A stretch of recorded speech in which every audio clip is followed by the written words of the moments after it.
I'm going to actually hit the record button on the thing so I can post this later. But yeah, so the Dwarf Man.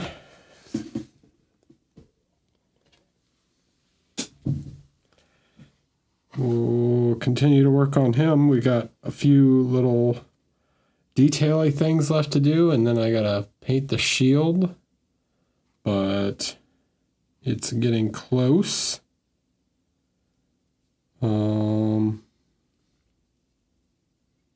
Yeah. Feeling good. How's everyone doing? Good, I hope.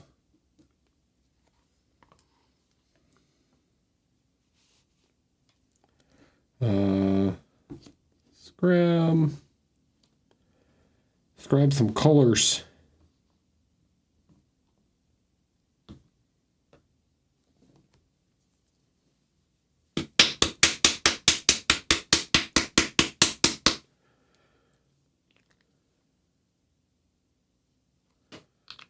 Grab some tones to do these belts and things, the little satchels.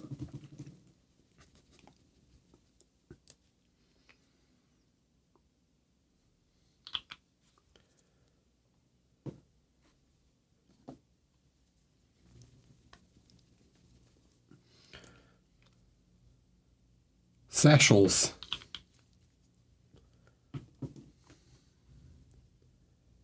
And we need a little bit of cavalry brown.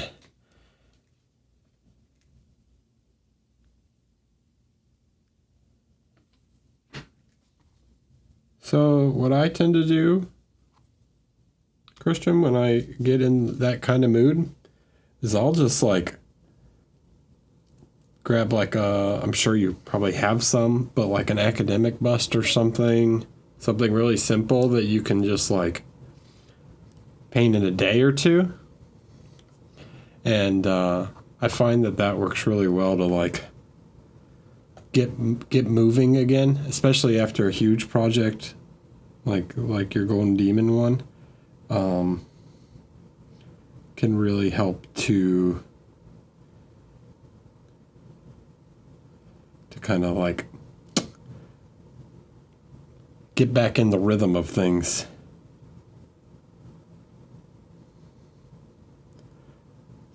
Something simple that you can, it's not like high stress like a competition piece or something. You just, something easy, just knock out. No, the word I'm looking for. It's like no real commitment to it, right? You just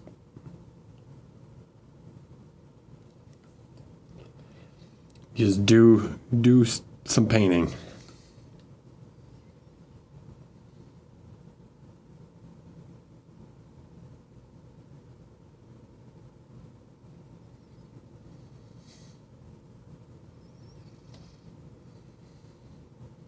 Yeah, something no more than like, 10, 15 hours.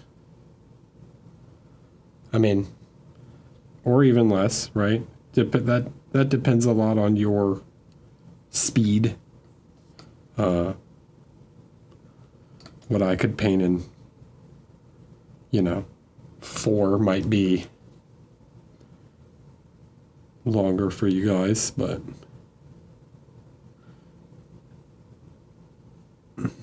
no stress. You have to enjoy what you're painting, and if there's like pressure to complete a project to a certain level or whatever, it can be like a daunting task instead of just enjoying the project for what it is.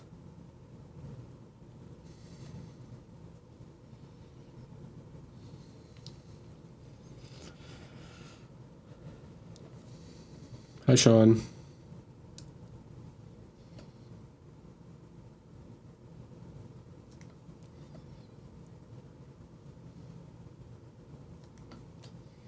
So this one's almost like entirely in shadow. So I am going to get just a little bit of black.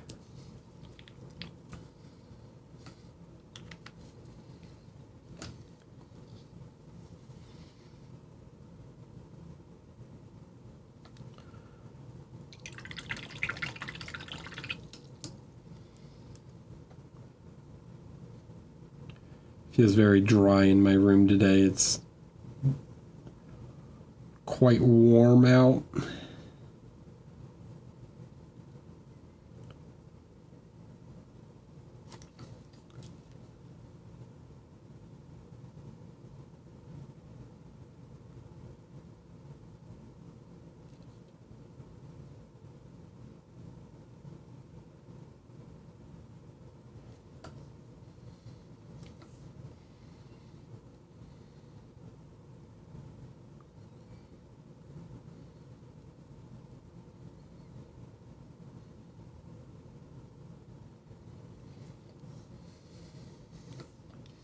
Yeah, I love a good, like, quick exercise.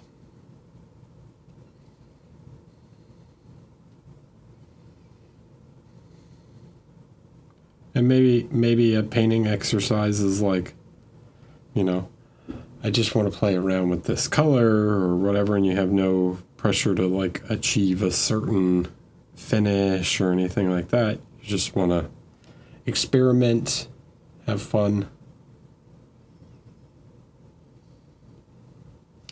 So yesterday it was like 45 last night, or 50, like around 50, and today was 80 something. So yeah, temperature is a little crazy at the moment, where it just keeps jumping around. We don't really have spring here. It just switches back and forth between winter and summer.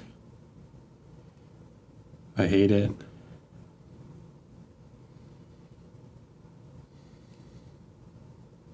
Give me that light jacket weather. I want it to be like 60 degrees. No. It's either 40 or 80.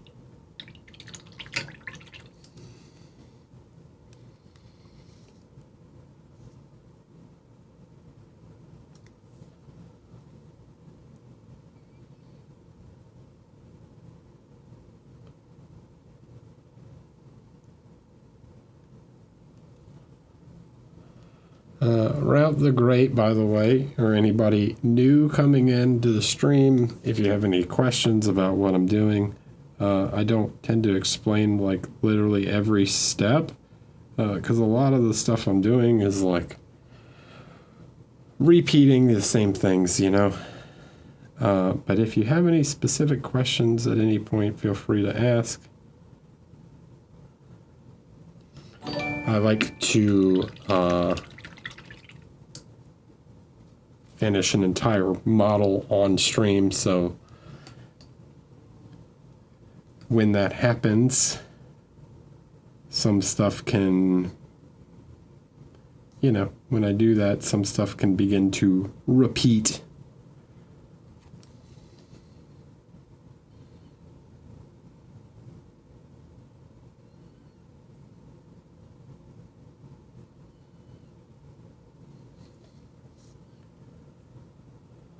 Thanks, Top.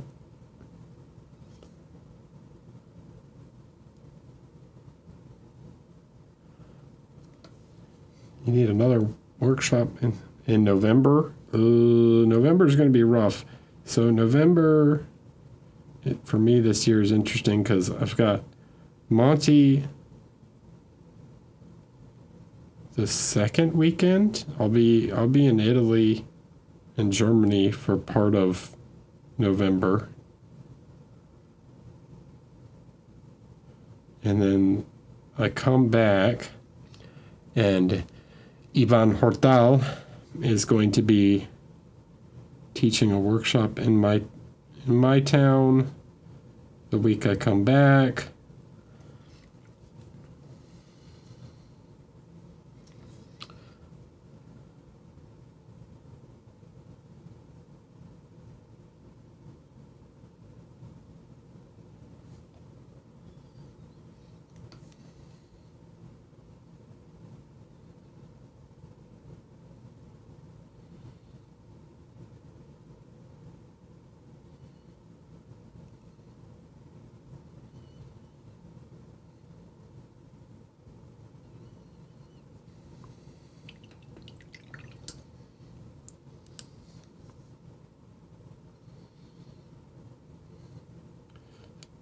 It's going to be a busy time.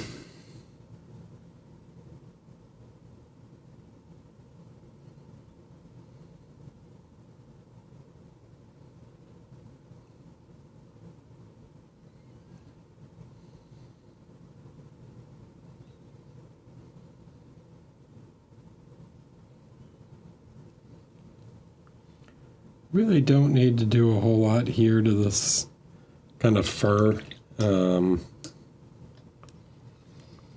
Just sort of pick out the edges. I want to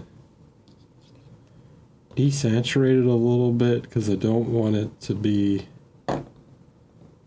quite the same as the armor. I'm going to grab a little bit of the green that we've been using.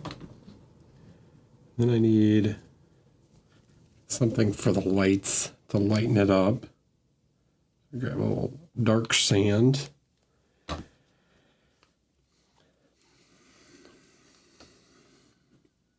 I can take this orange here, give it some green. That was way too much green. See, but it's starting to turn gray, so we gotta get more orange. Right. Maybe even just a touch of this red. So now that's too much. So grab a little more of the green. All right, there you go. See how gray that is?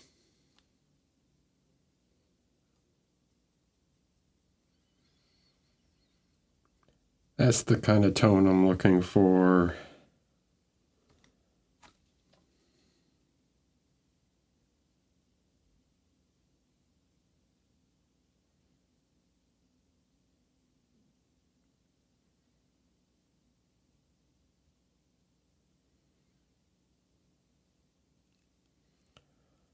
So this way I'm making a tonal gray that is reusing the colors that I have used elsewhere, thus creating color harmony.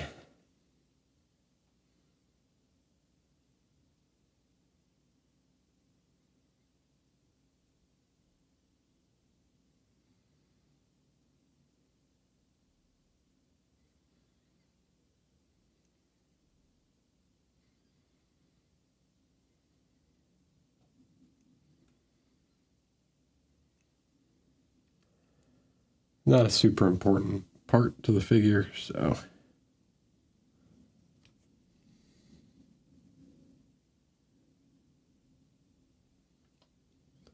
Am I? Not really.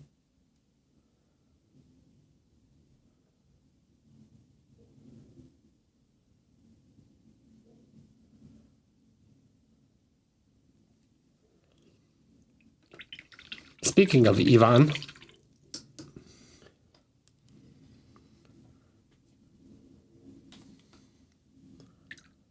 hablando del Reina del Roma? Hablando de Reina del Roma. Speak of the Emperor of Rome. Hi, Ivan.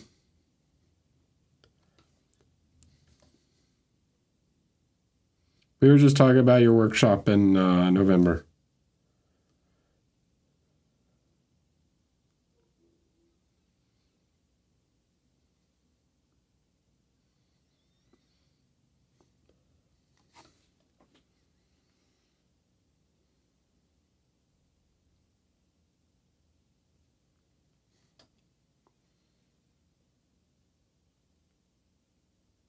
I was telling everyone, don't go. He's terrible.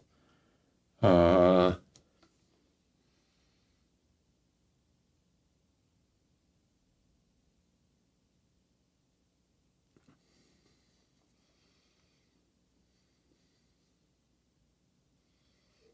got a stupid beard.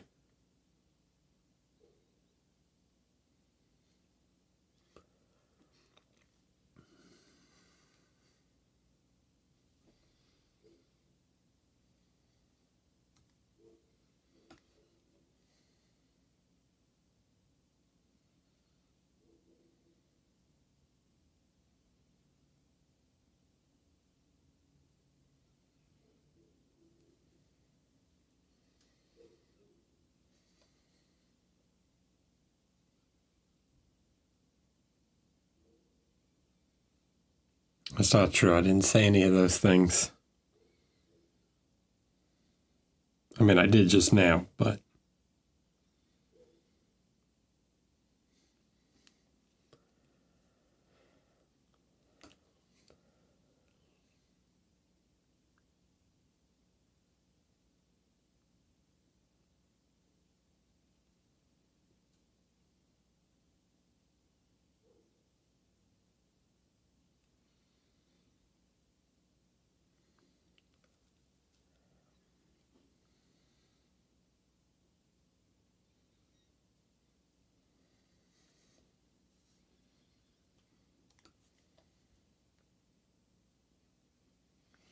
You finally attended a workshop. Who did you attend a workshop with? Did you go to the Mark one in Seattle?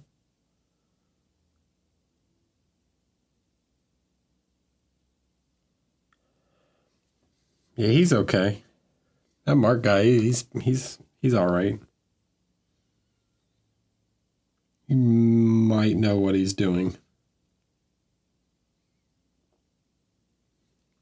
I'm not entirely convinced yet.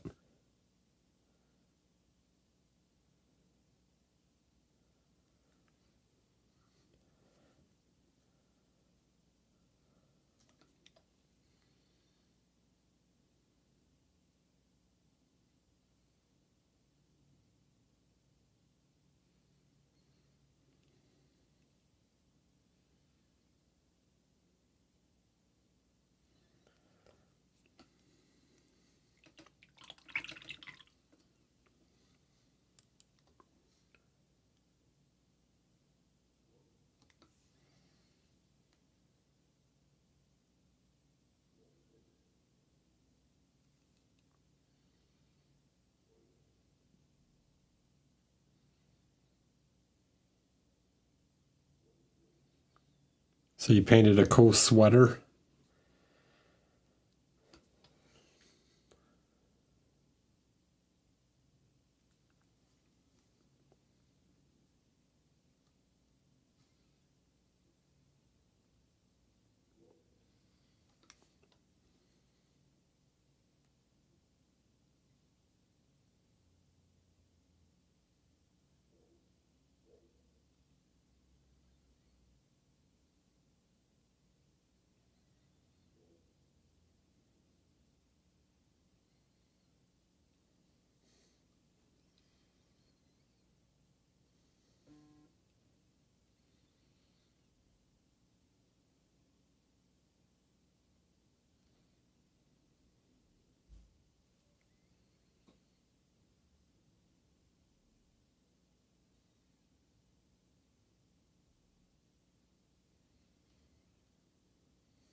Did he bring the original? Or did he just paint the one he had? I don't know if he brings the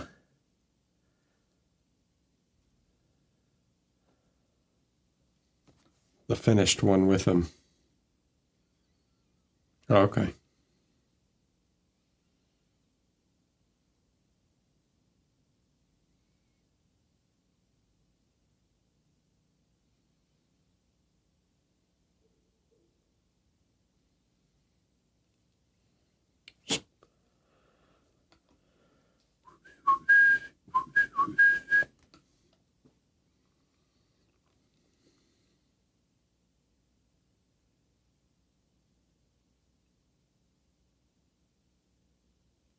I'm waiting to see what that next one is. What's the next figure going to be?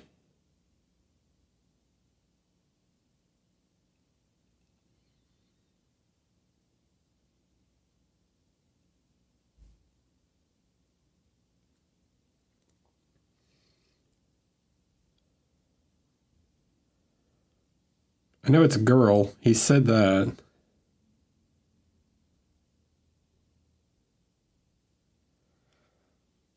He said that much.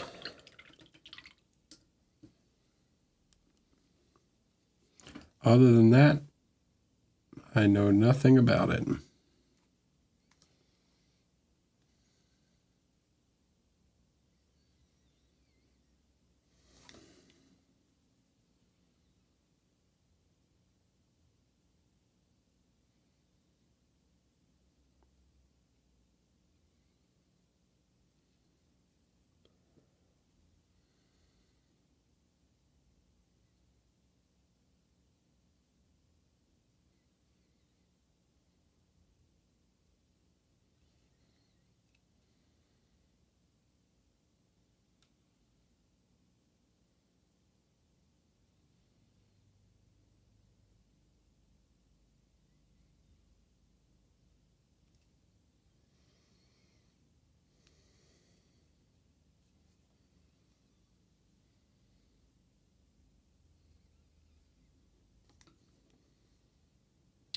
Yeah, he likes to do that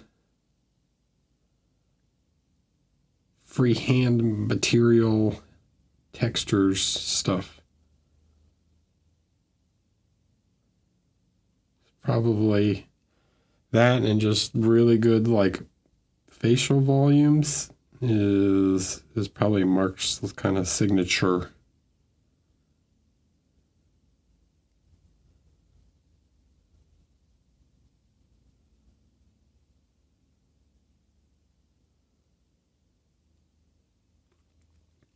He paints so many busts, I'd like to see him do a couple more 75 mil figures.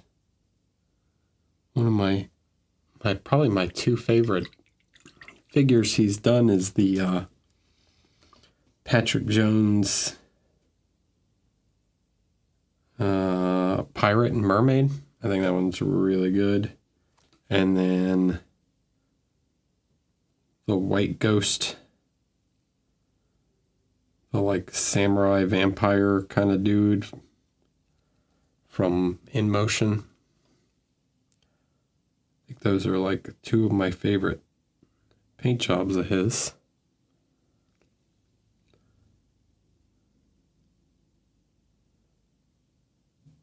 But I feel he gets kind of stuck into the same thing I do, where he paints such good figures of busts that that's all anybody wants from him.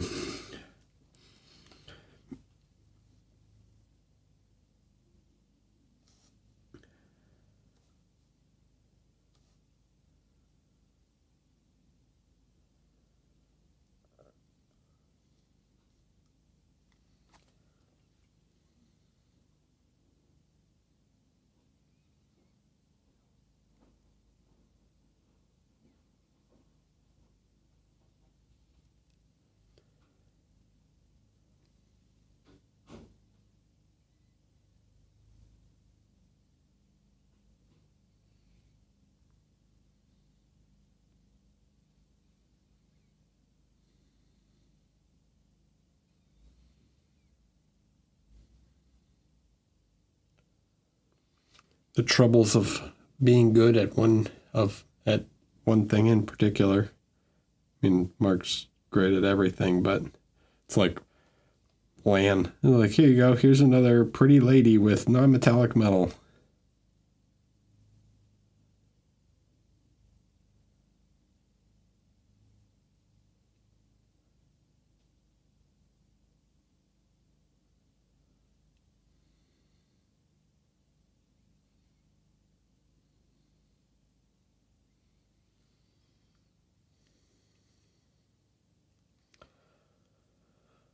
Good night.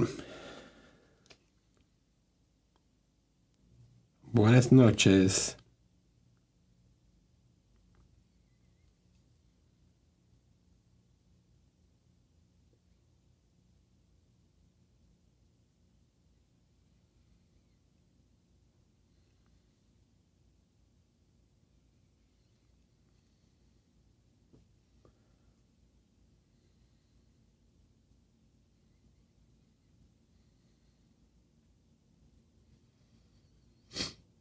Hello, Paint Chantress.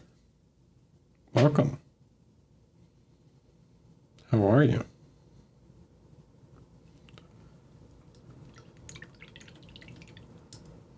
So, when I add a little more, get this kind of thinned down, kind of thick like a glaze, just add a little more of a transition to the little flap. Okay. 2 satchels down. Got 2 more over here. Like I said, can't really see this one because it's behind, like completely behind the shield. So we're gonna leave it mostly dark.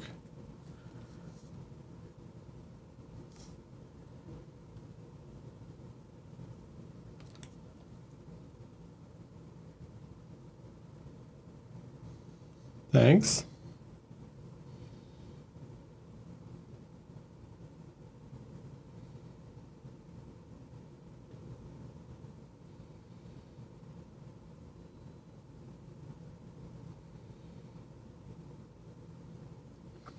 Just try and give it some kind of shape.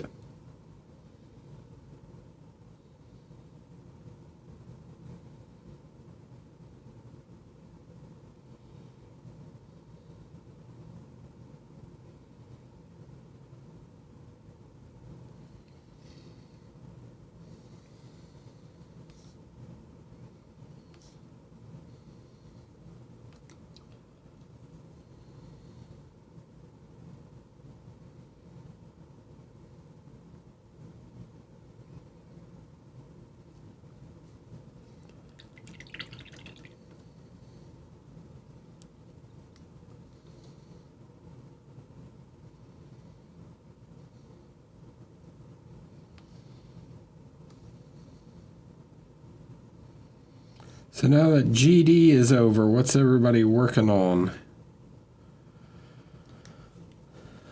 Another golden demon in the past.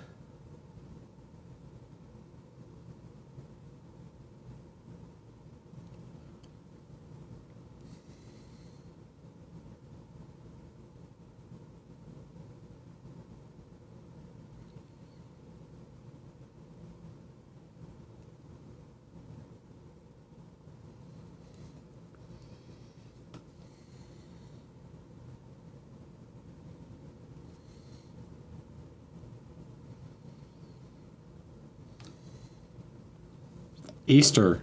Which one?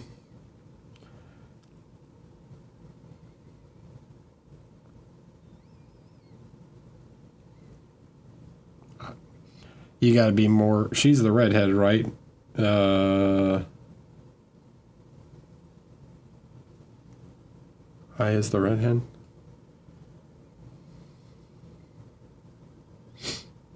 Hola, mata.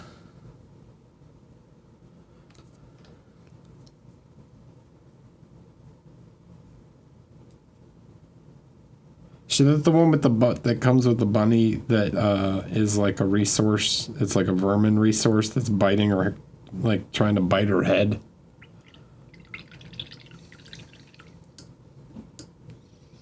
I started my diorama in Lord of the Rings. God dang.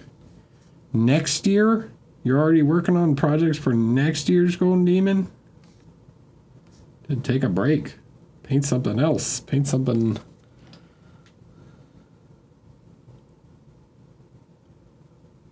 There's so many other fun things out there to paint. You got all the time in the world for Golden Demon.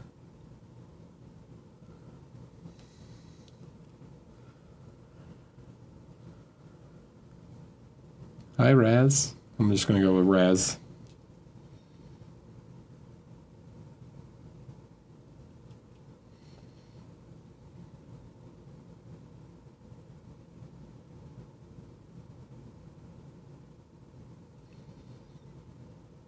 So, you know what?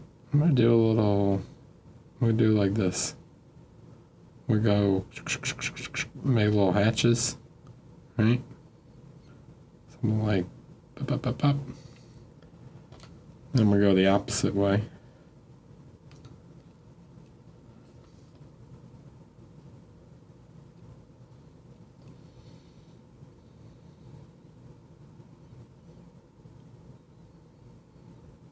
Branch out. Expand your horizons.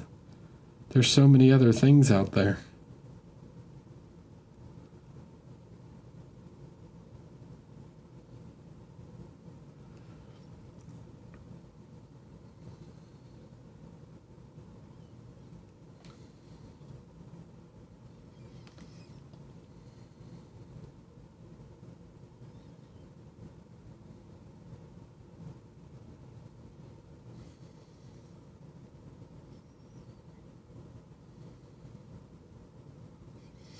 Some Moradia dinosaurs, the big boys.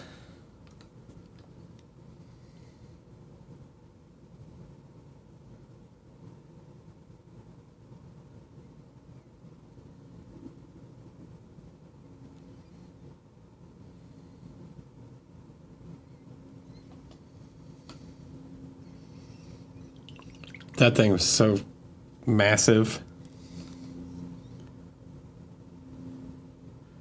that Kickstarter's over, I'll be honest, that was not the greatest figure in the world. There's a lot of weirdness on that figure.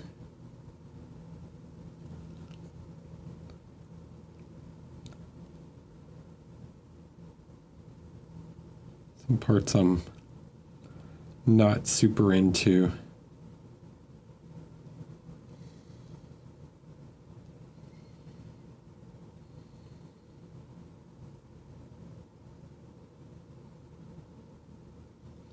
So this has gotten a lot lighter than originally, but that's okay. It can just be a more light tan satchel. We'll just continue with the kind of crosshatch effect. Make a sort of canvas bag.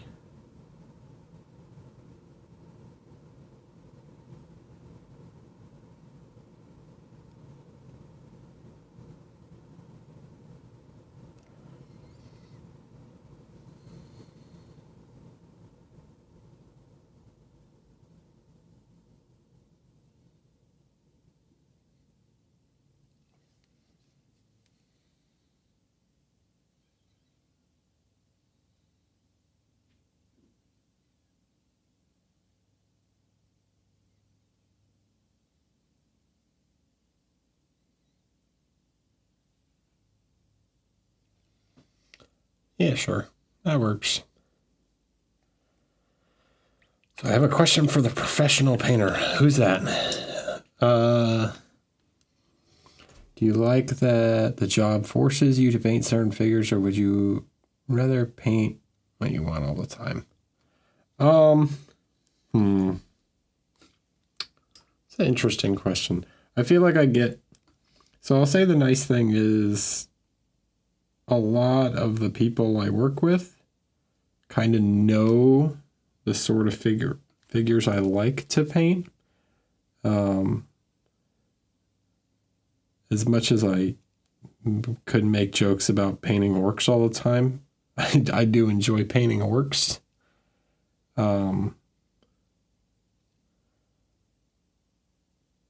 So I don't really have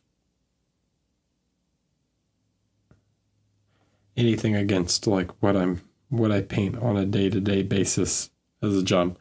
And I have enough work that I could turn work down if there was something like I just didn't want to touch. So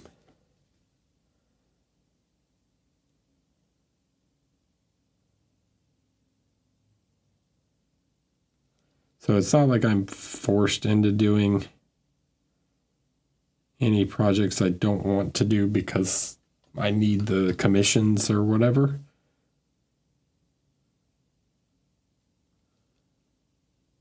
But yeah, I mean, I enjoy the stuff I paint. There's also something really satisfying about being the first person to paint something.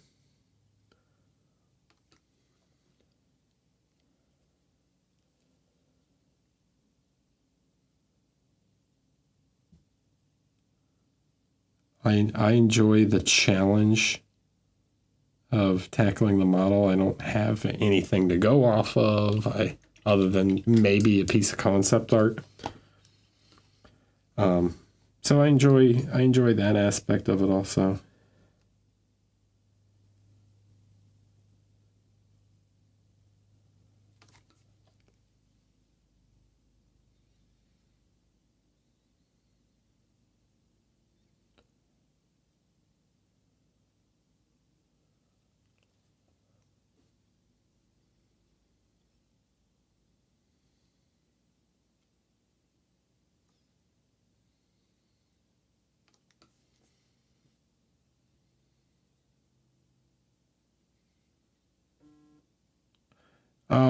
If we're talking about figures in general, I think you bring up an interesting subject where, and I've kind of talked about this before with like Shiv. Shiv being the elf/orc academic bust from Neko Galaxy. I think some of the most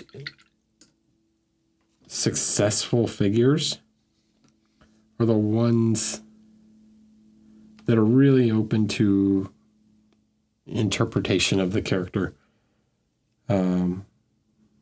Like Lucas, like some academic busts.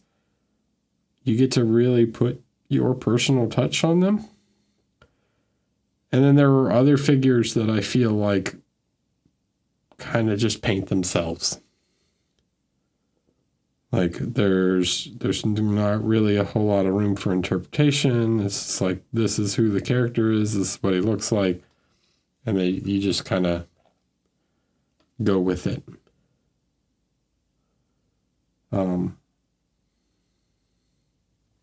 So I think sometimes when you see a figure and you go like, oh, that's the best that figure will ever be painted. It might not necessarily be that that's the best that figure will ever be painted. It might be like, that is the interpretation that figure is obviously like screaming. And the box art just did it first.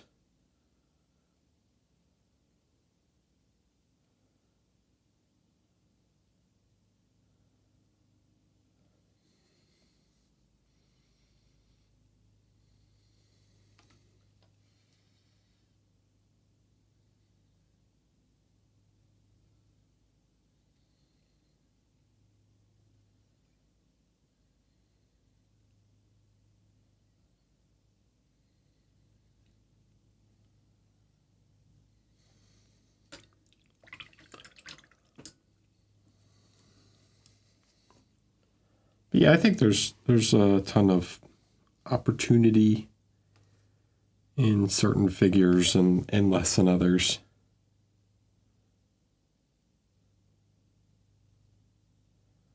And I think that really can elevate a figure.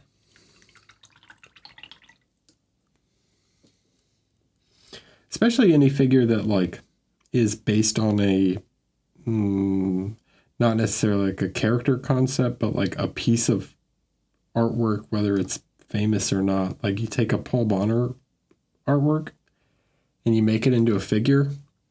Like, yeah, obviously you're going to paint it to look like Paul Bonner's artwork, right? It might not be exact, but there's like clearly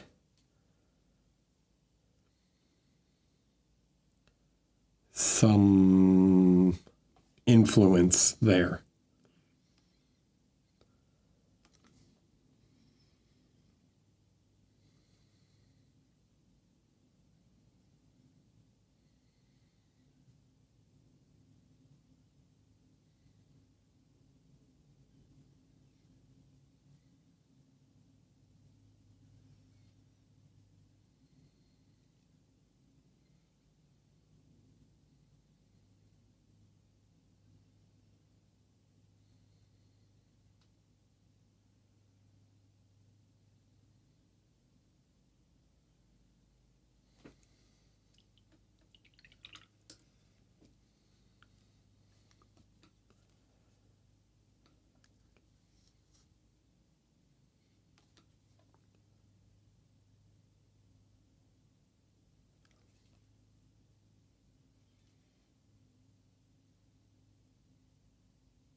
Yeah, I think that can be a really interesting question if they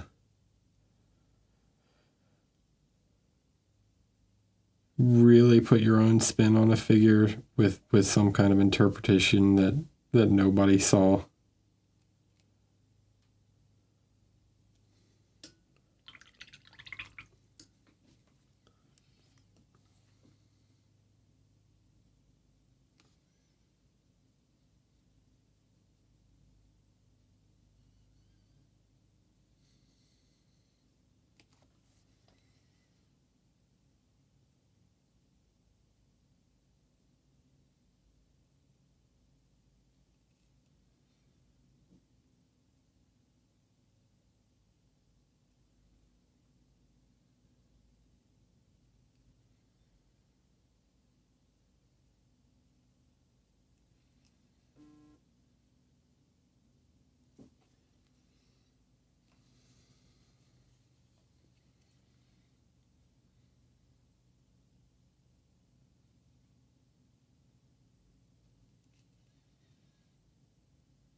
Okay.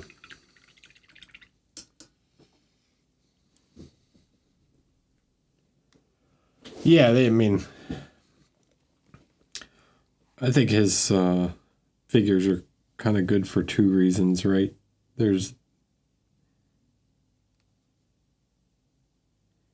And that's definitely one of them is how, one, they're just like fun to paint because of how they're sculpted, and they're just enjoyable volumes to paint. But then there's definitely the other factor of like, you can really make it your own character.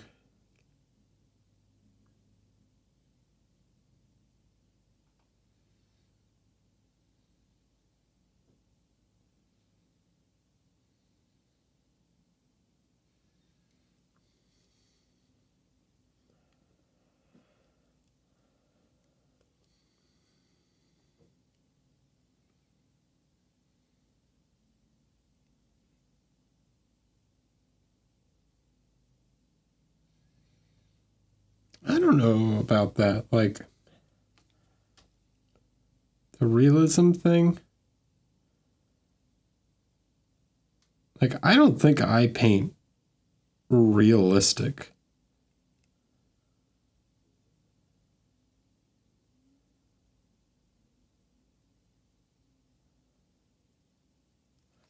There are certain things I do that might have a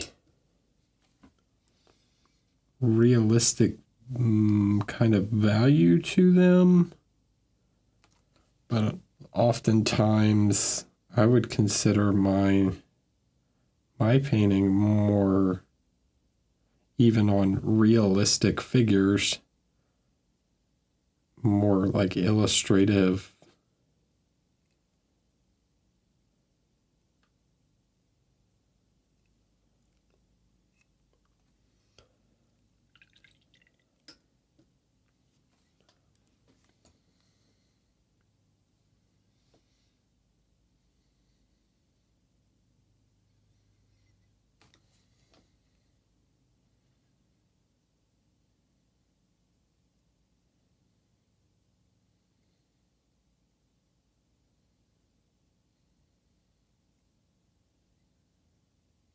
So let's take like, give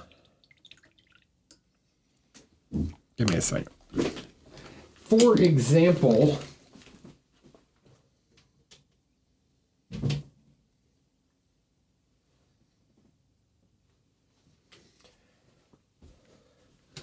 let's take this guy, right? This bust from Robot Rocket. Yes, there are different, you could do different interpretations of this figure, but are you really gonna not paint his mask red? Like,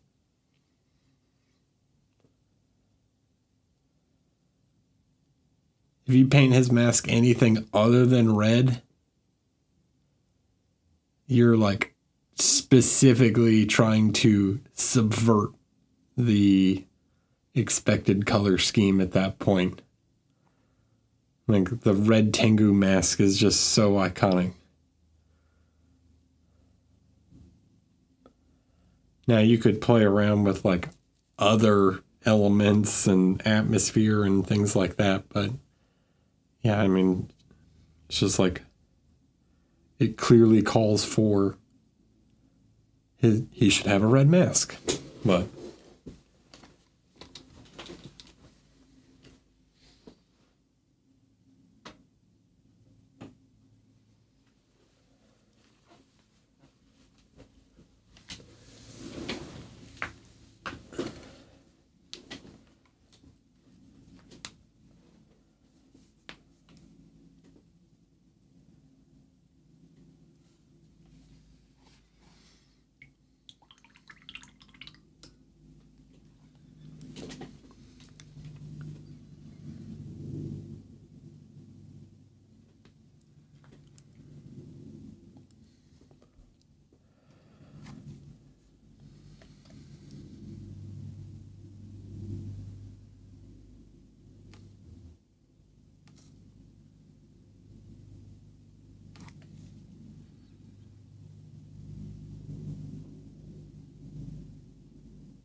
Are you sure Koreel's isn't red?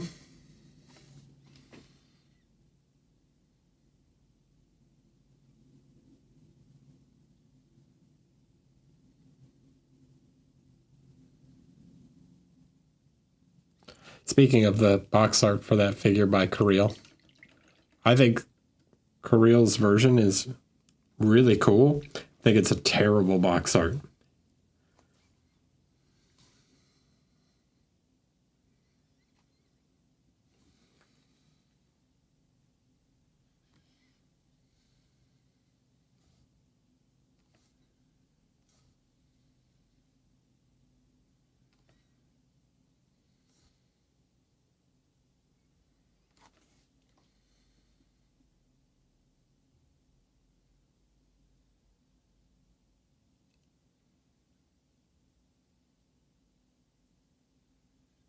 If anybody want to link the version to Koreel's, if you can find it.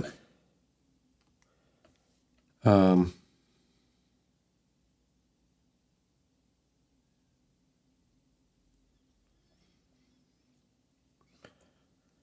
can kind of explain why I think it's not a successful box art.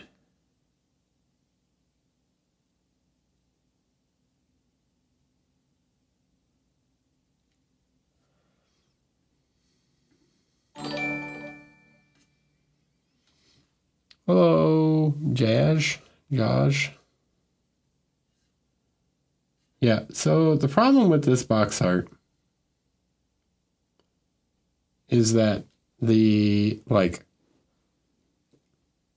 figure, just seeing what the heck is going on the figure is so difficult.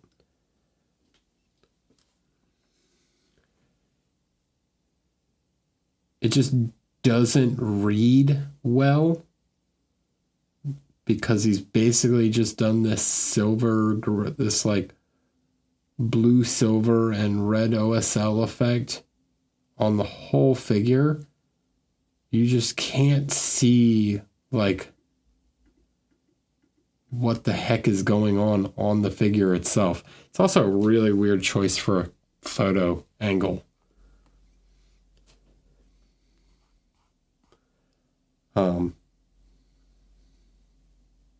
Yeah, it just doesn't show off the like shape of the figure well.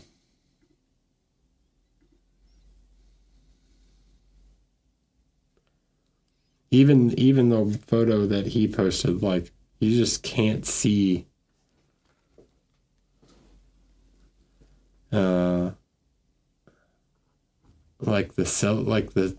you can kind of get the silhouette, but you can't read like the actual details of the figure or anything.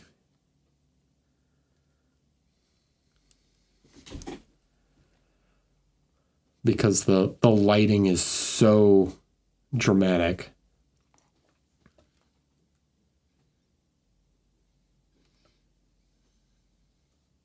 And the number one thing, if you're ever thinking of becoming a box art painter, the number one thing a box art should do is sell a figure. And if it doesn't do that, you're not being very successful at your job.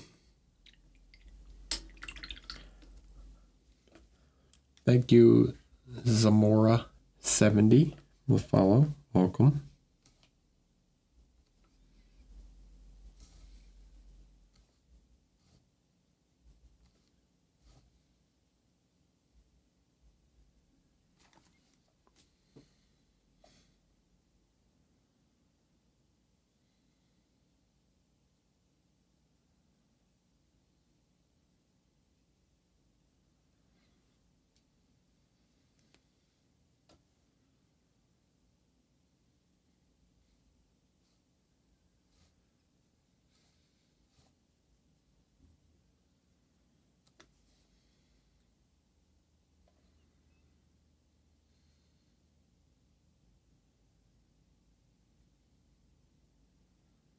Arnau's Geisha from Black Crow is fantastic.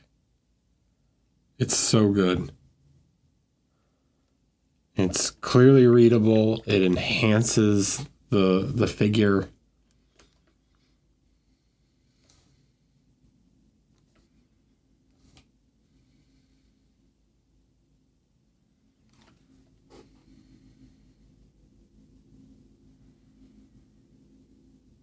It's also like the painting is super well done, but the color scheme and everything is not like overly complex. So it leaves a lot of like nice room for interpretation. I just think that paint job is super good.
For me, it's one of his best,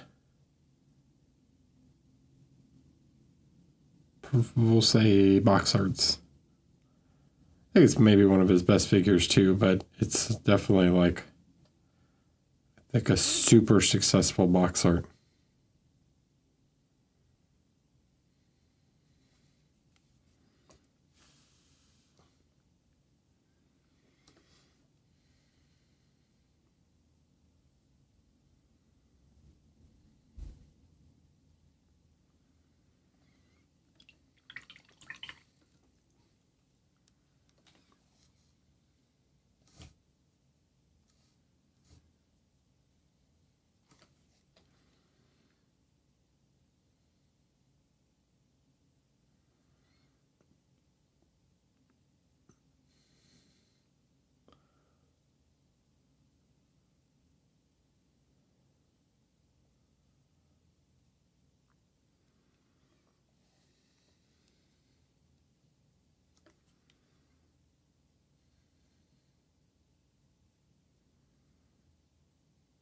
Huh.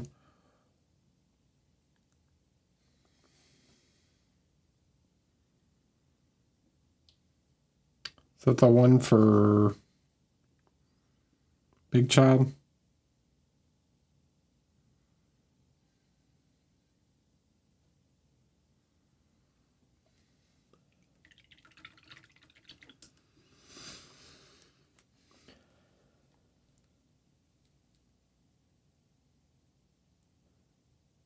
The silk is so good, I'm not gonna buy the figure. It sounds like it's a pretty bad box art then.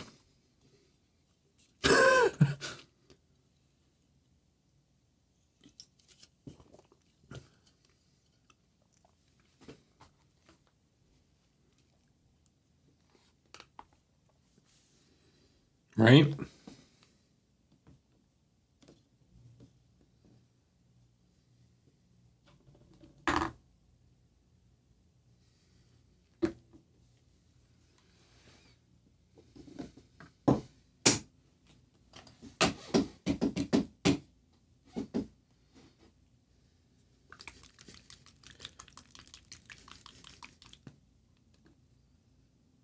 Wasteland Brown. All right, what color is this?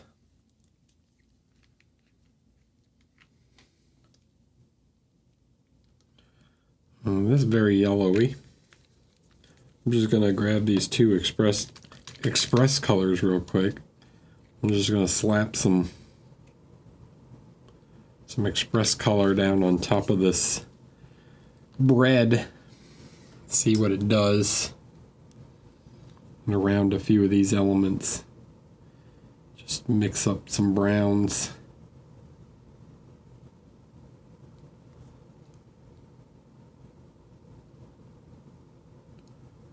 Kind of underpaint them.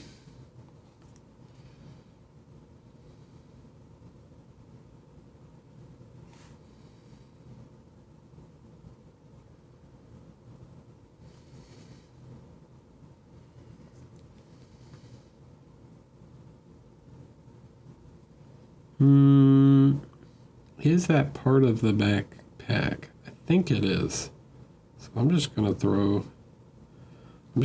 some brown like all over this stuff, and then we'll figure out. We'll use variation in the midtones to kind of make all these like different browns a little different.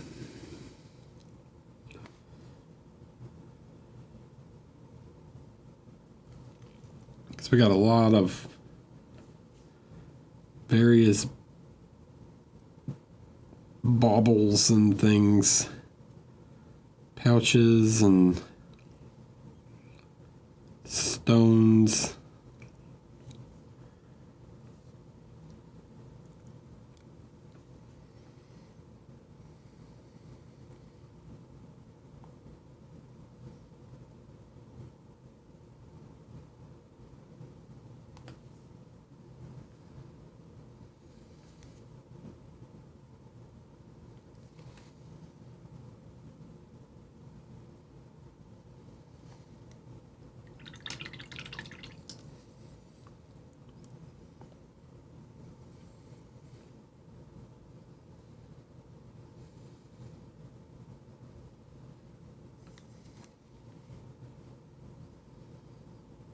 I think that figure's a fine box art. I think you're getting maybe caught up on the silk, because it's like impressive from a like kind of gimmicky standpoint, but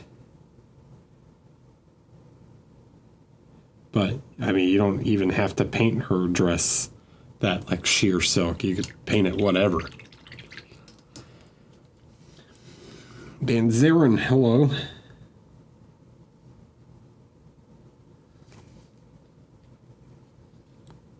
Cup.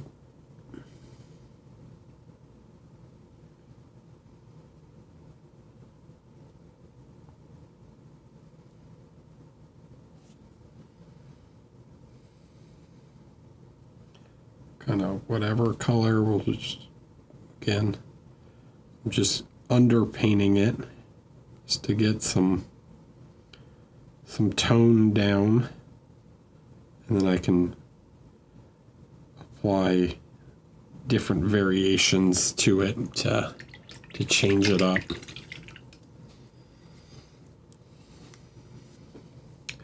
Actually gonna, while I have some of this, to further, this is kind of yellow, I'm just gonna apply some of these and like a glaze over top of a couple of the satchels, just to alter the tonality a little bit.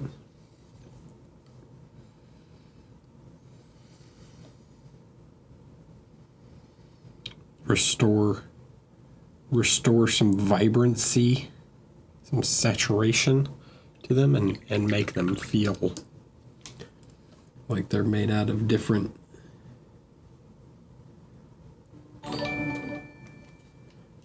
material.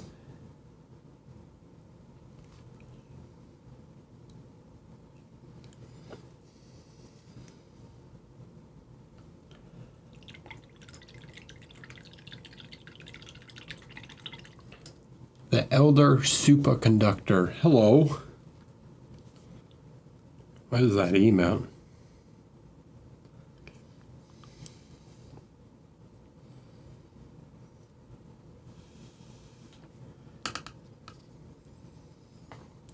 Okay. Paint a bird.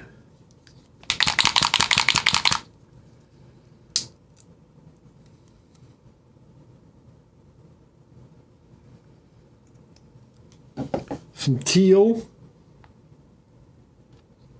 And I want some morning sky.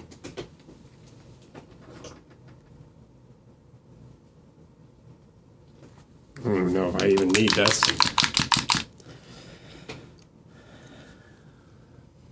Use a little bit of that.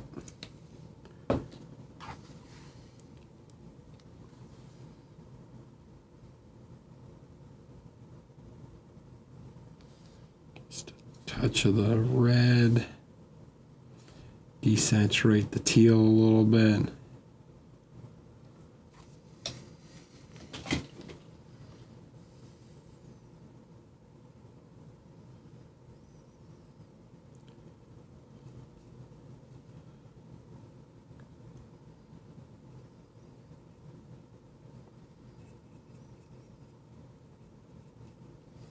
Quote the Raven,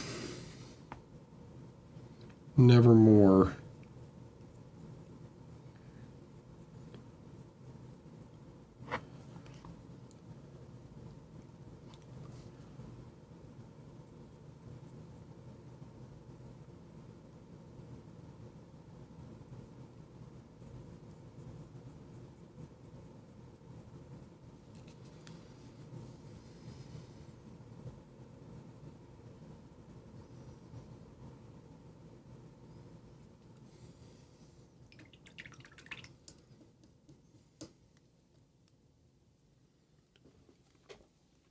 Okay.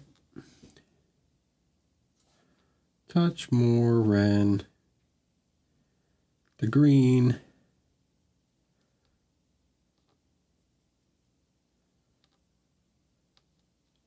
Now we get a nice cold greenish gray.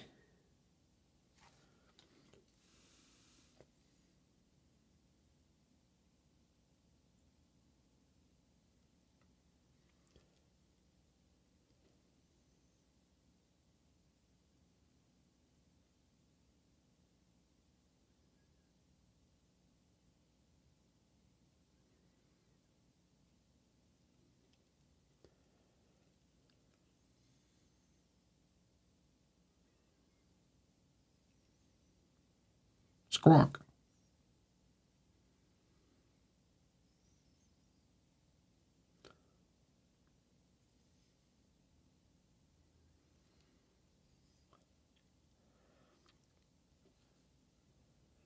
So how do you paint something shiny black? Well, the answer is you need to have a lot of shadows, and then you need your highlights, your like lighter values to be more concentrated, right? So the transition from dark to light, you have like 80% of the element, whatever it is, in this case the raven, should be like very dark. You can see how even light this kind of looks. Well, this is going to get, when I start putting some like really bright lights on him, that's going to get toned down, and this is just to give the shape.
Okay.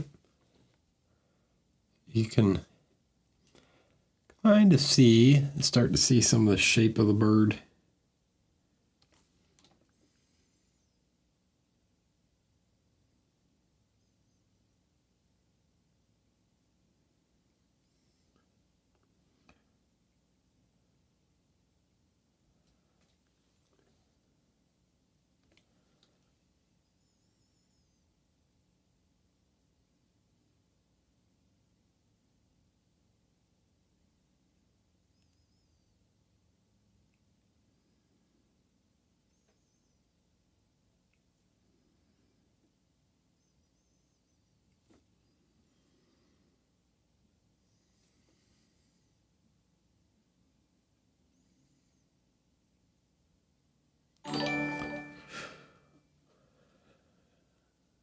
Keto Airplay, hello.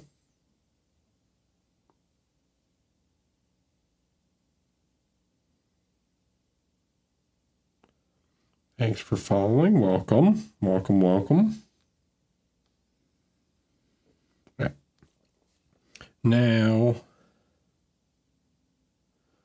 so when we start mixing in some of that next layer,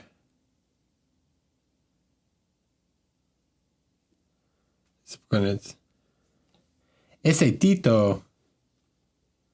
Hola, ¿qué tal?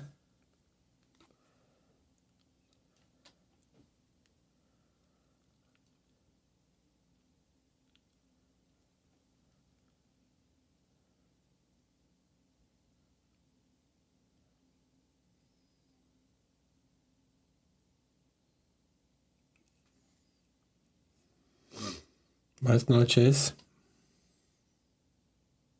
Buenas tardes.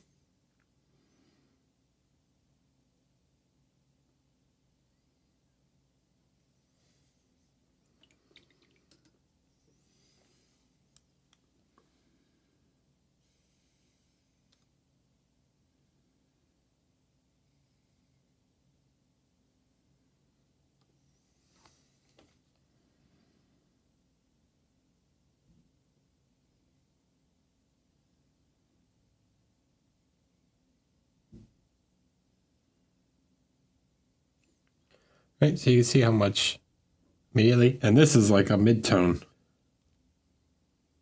Right. So I'm already getting pretty small with my lights. And then when I put another color, another value inside that, it's just going to make those areas look even shinier.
Okay, then we can do some stippling.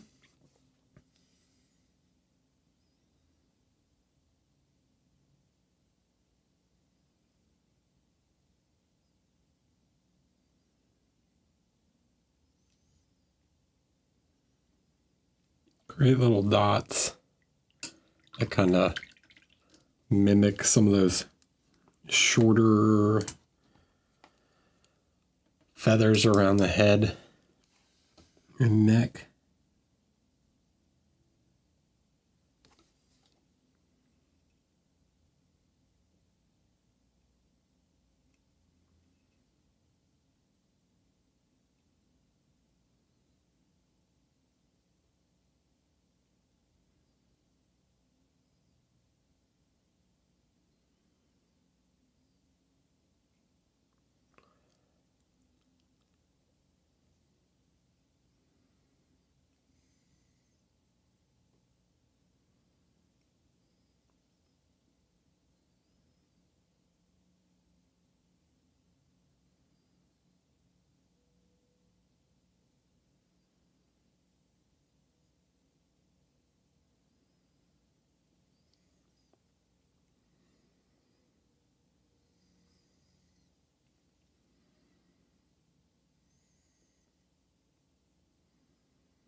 Hello.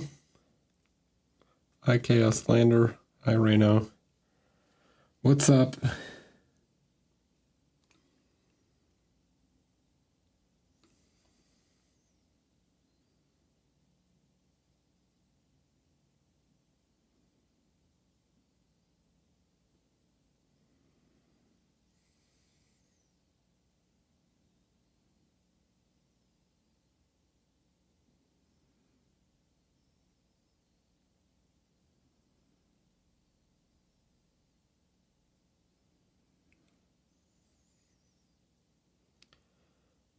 Thank you.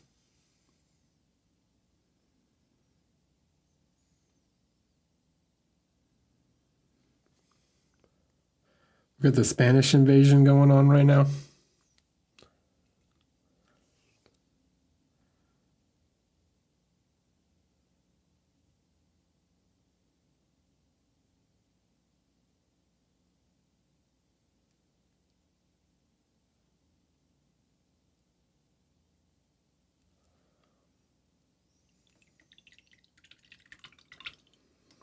Hi, Applesauce Mouse. Welcome. Welcome, welcome.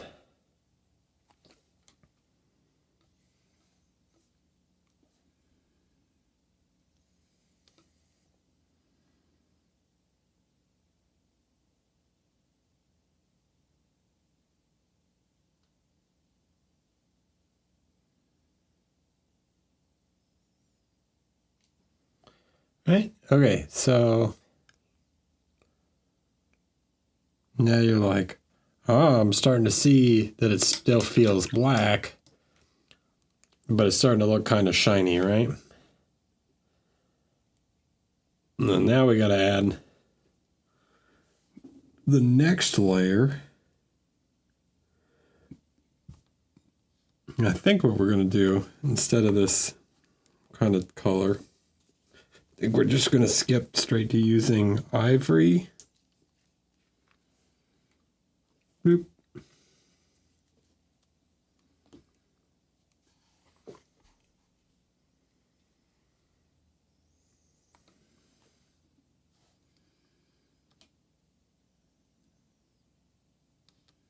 Maybe a little bit of the dark sand just to affect the color some.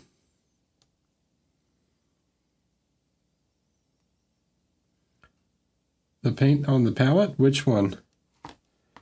Vallejo? Just Vallejo model color.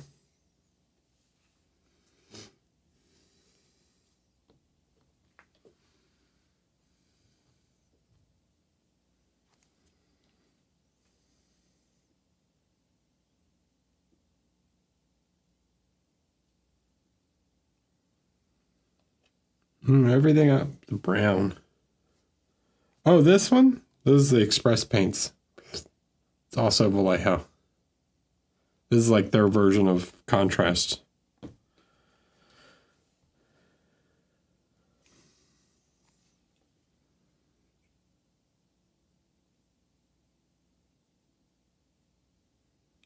Right, so while I'm doing these smaller neck feathers, trying to be kind of precise with the placement, you want to make them almost like you were painting fish scales,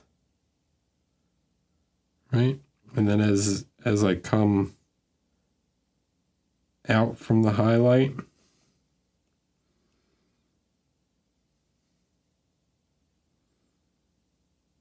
I'm going to make them a bit more sparse. So it's just like a couple little feathers out of place.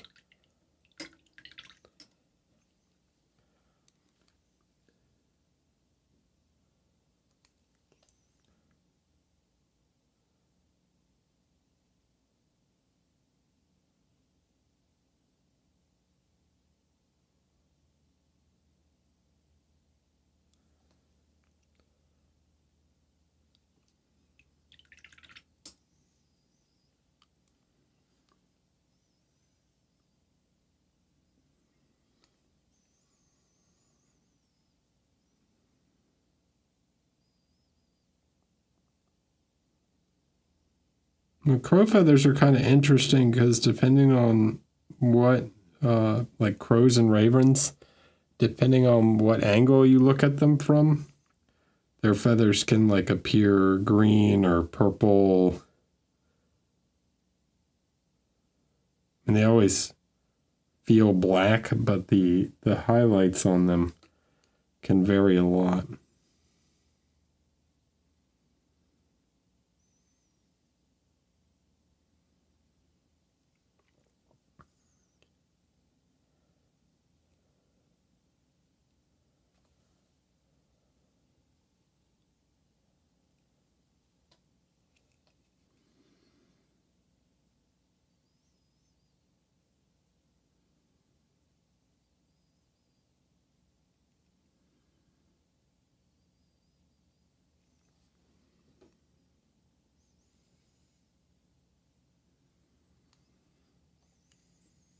Maybe he particularly likes his mallet.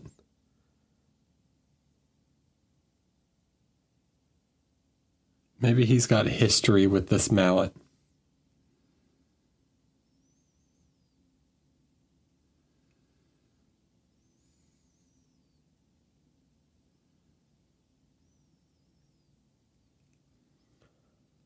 Like he killed a big troll with it or something. Now it's his lucky mallet.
Making weird noises outside.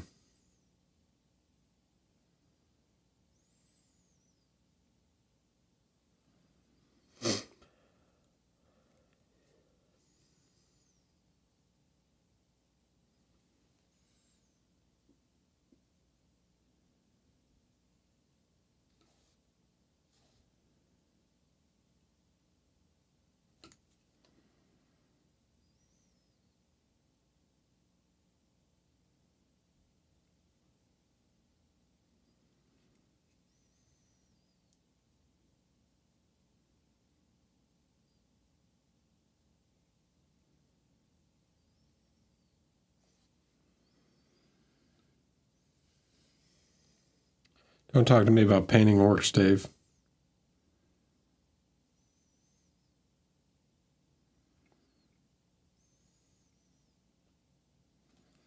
I've painted more orcs in the last year than you've sculpted figures.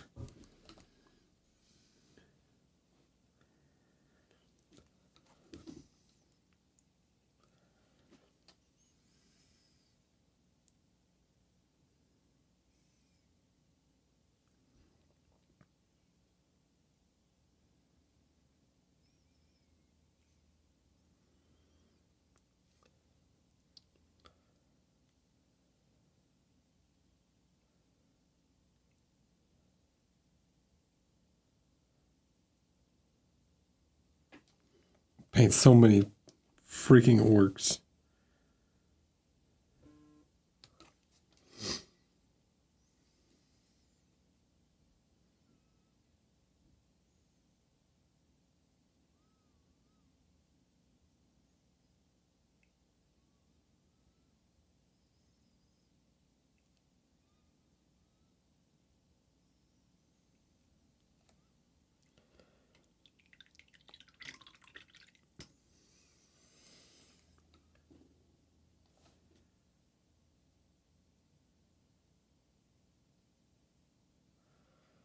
All right, now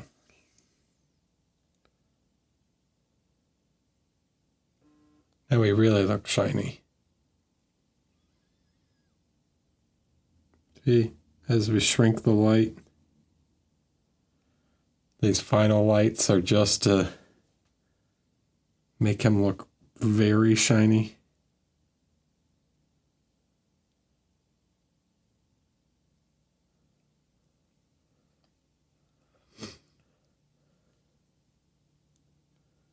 Hi, Jai, the sketch guy.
I don't have a chat bot, Dave. Are you just doing that to see if I've done that or not?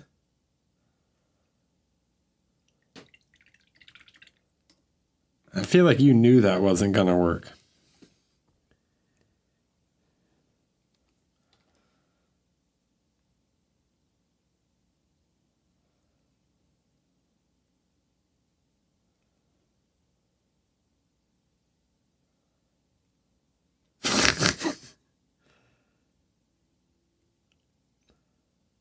Thanks, Tom. I don't know why Dave needs a link to the Discord anyways. He belongs to the Discord.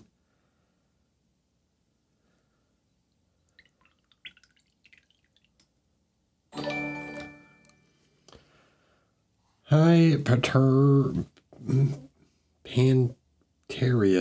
Pantarius. That's what I'm going with. Bird.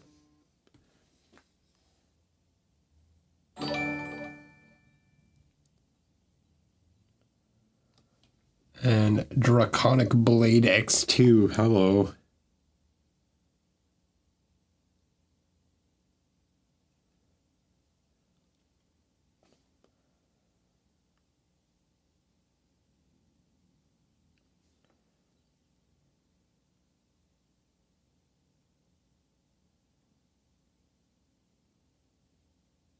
He's a little bit of this gray on his beak, just to alter the color a little bit, so that his beak has like a slightly different feel to the rest of the feathers.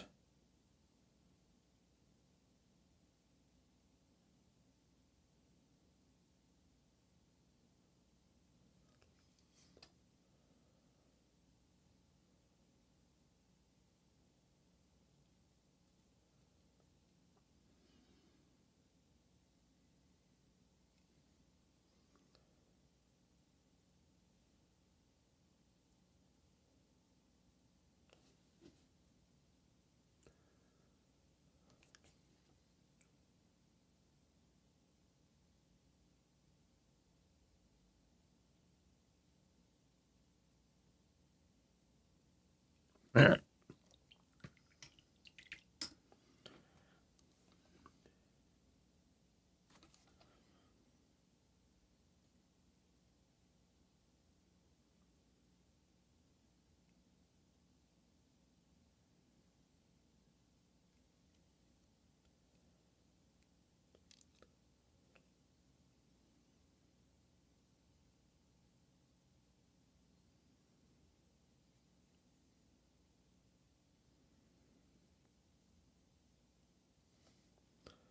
Bird. The burbs.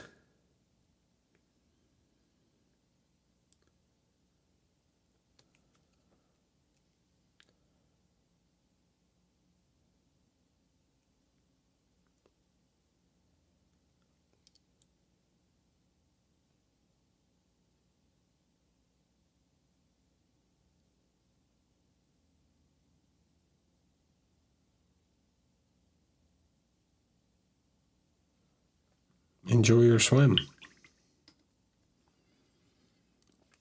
I'm going smoking shortly.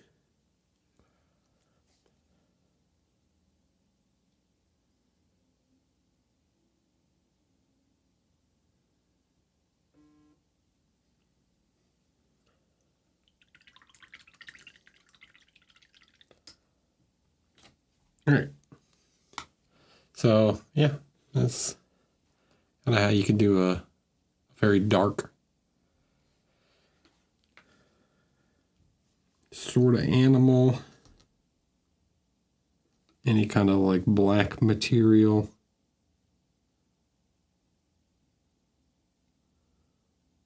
Can always, if you need, come back in and just glaze a little bit of black back into the shadows just to darken some sections down.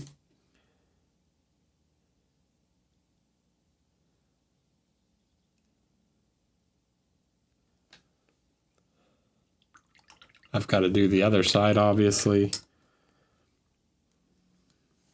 Actually, like this, I'm going to take just a little bit of this. I'm going to glaze a little of this mid-tone gray just to desaturate the blue a little. Just a tiny bit. All right. So when I come back, we can move back to the backpack.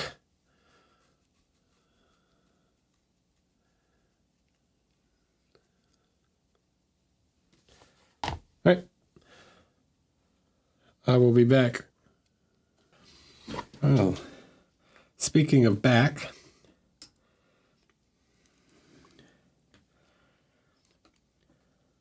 let's think about some tasty bread.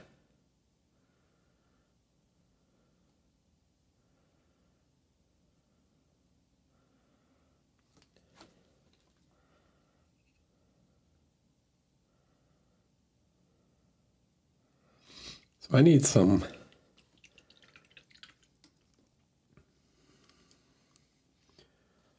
a more standard brown.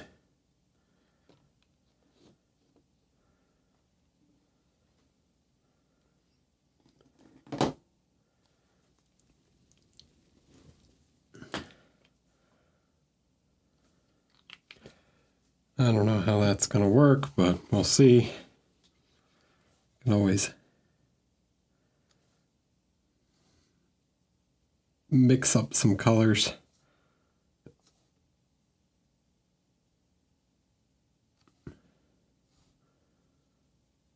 There we go. Something like that.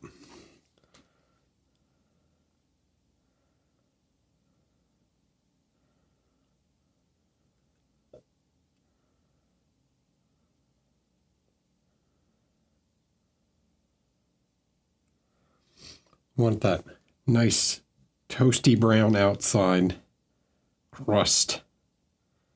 And we'll get a nice light brown in the middle.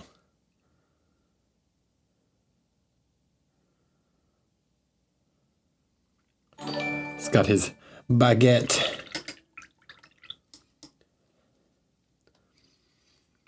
Hi, Ray. Caruana.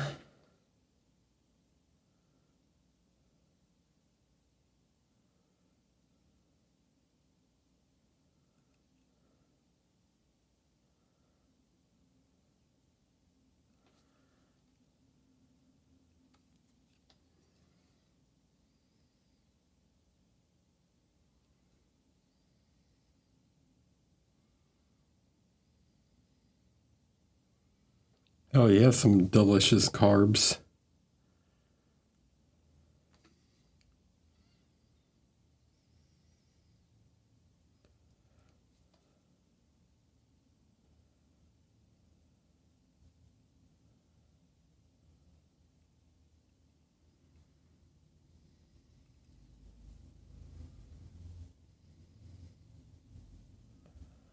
Okay.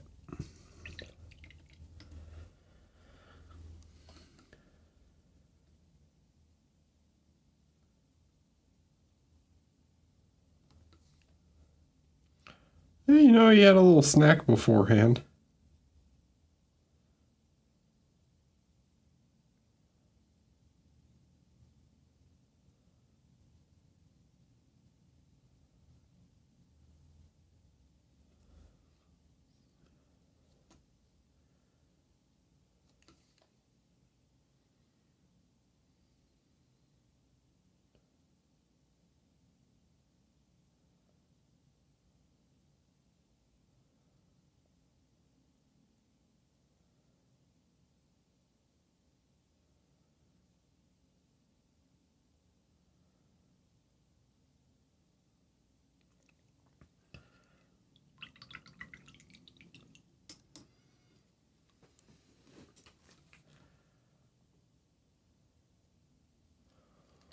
I want to make sure with this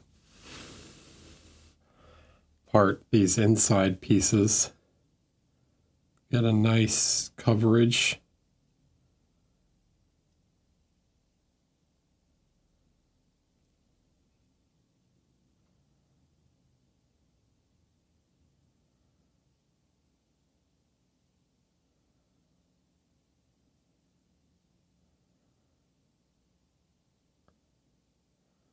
That's supposed to be nice and light.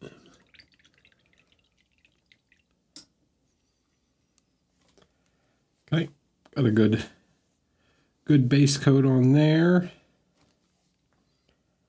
And let's get a little more of a base coat on the satchel or the little pouches. Start to distinguish some of all these different brown tones that we've got.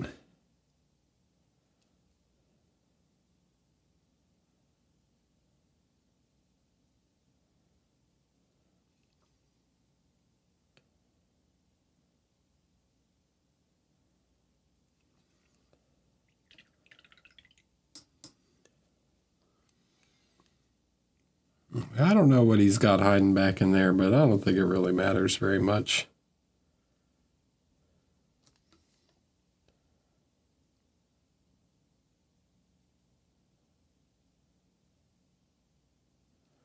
Okay, now what can we do?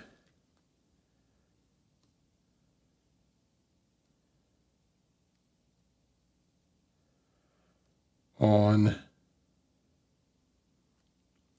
the backpack. I think the good thing is to just start to get some of the rough volumes in.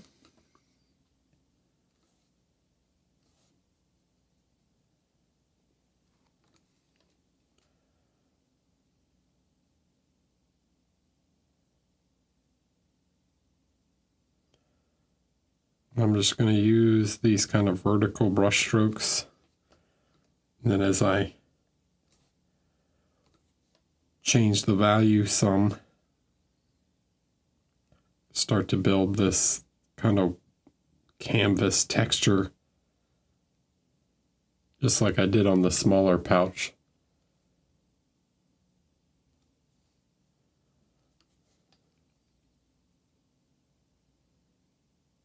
No, it was a mess. That was just to get it started.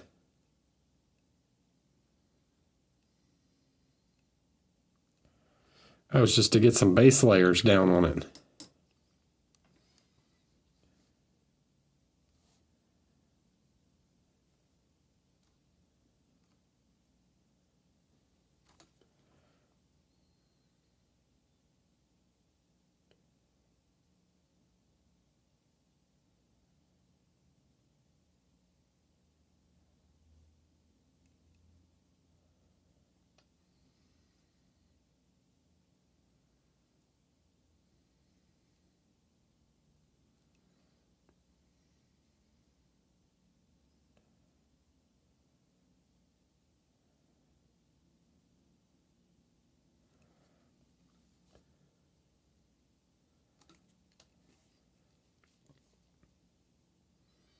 Okay, then I can go across the other direction.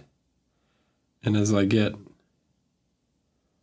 more to the final stages, I'll be more and more careful with my spacing and width of my brush strokes, but I'm just trying to get the rough volumes of the canvas at the moment.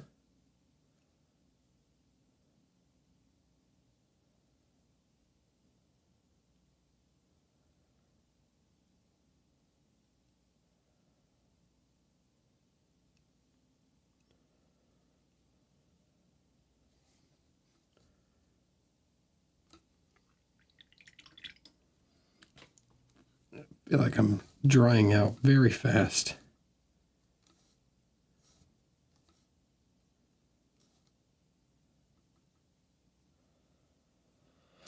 They're good. They're good. I'm impressed.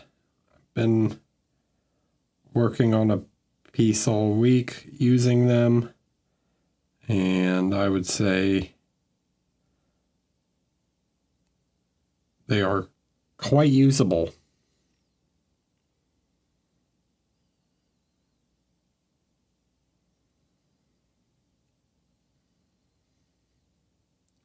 In terms of how long they hold up, I would say seem pretty average for me.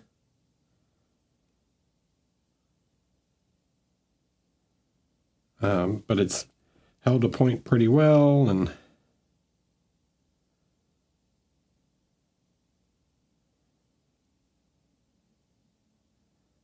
they're doing pretty good.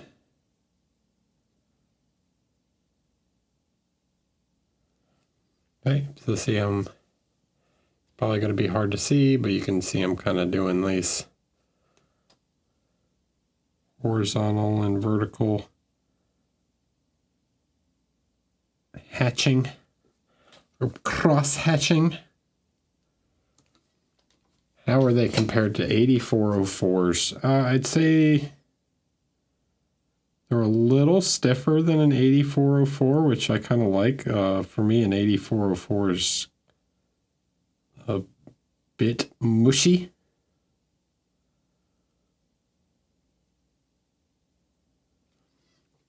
I find an 8404 loses its point a little faster than some other brushes.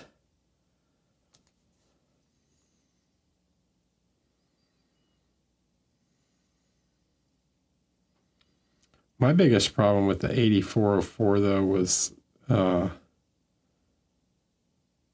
consistency and quality control.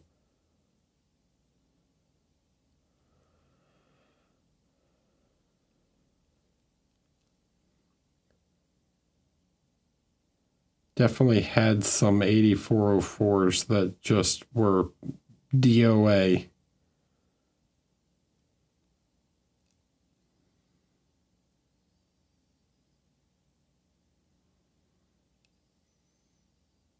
Yeah, and man, that's brushes are too damn expensive to be paying $15 to $20 for a brush that shows up garbage, like out of the brand new, right? Can't be having that.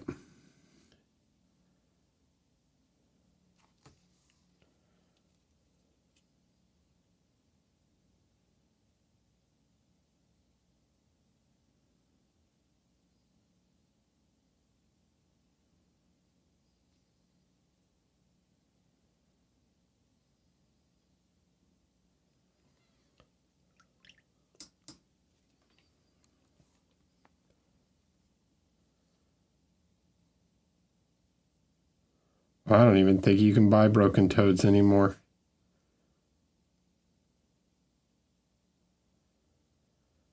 I don't know.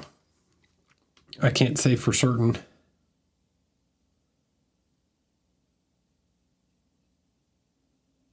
Okay, so now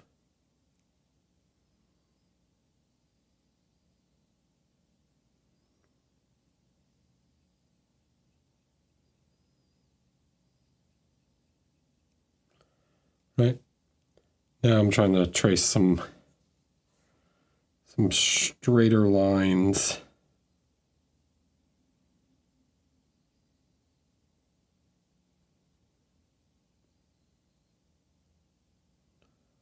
A little more evenly spaced.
And I understand, speaking of brushes, that, yeah, I mean, not everyone is going to be, they are natural hair.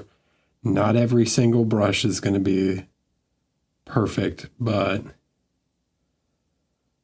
to just have ones that like show up completely frayed open and like, nah, dude, that's kind of unacceptable.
Getting that rucksack feeling now.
You have any tips on preventing painting uniform lines and adding texture like that?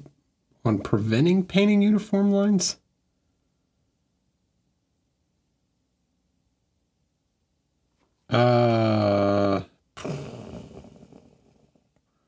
It's really just about like paint faster.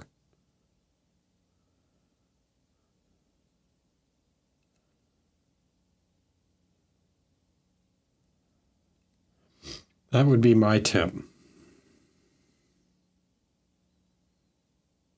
If you're painting slow, you're maybe painting it too controlled. And you're not getting enough like line variation and length. Where if you're painting fast, right? So if I speed up and I'm just, which it takes some practice to be able to like space them evenly while painting quick, but you won't have as much trouble with being too perfect.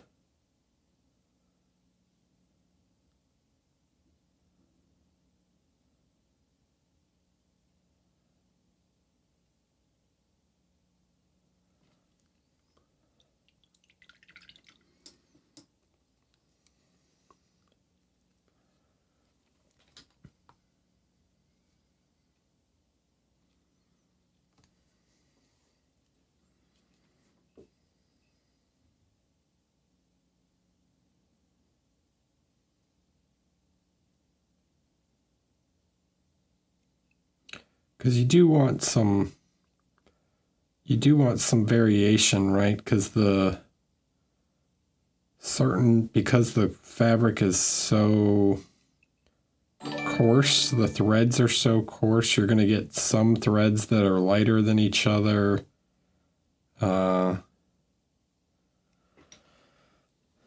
It's not like this is supposed to be like a machine-made weave, right?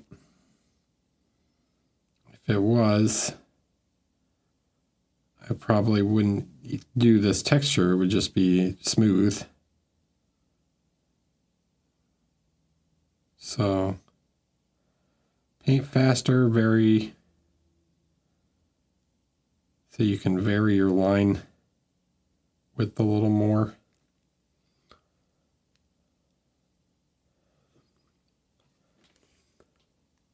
Snapper, hello.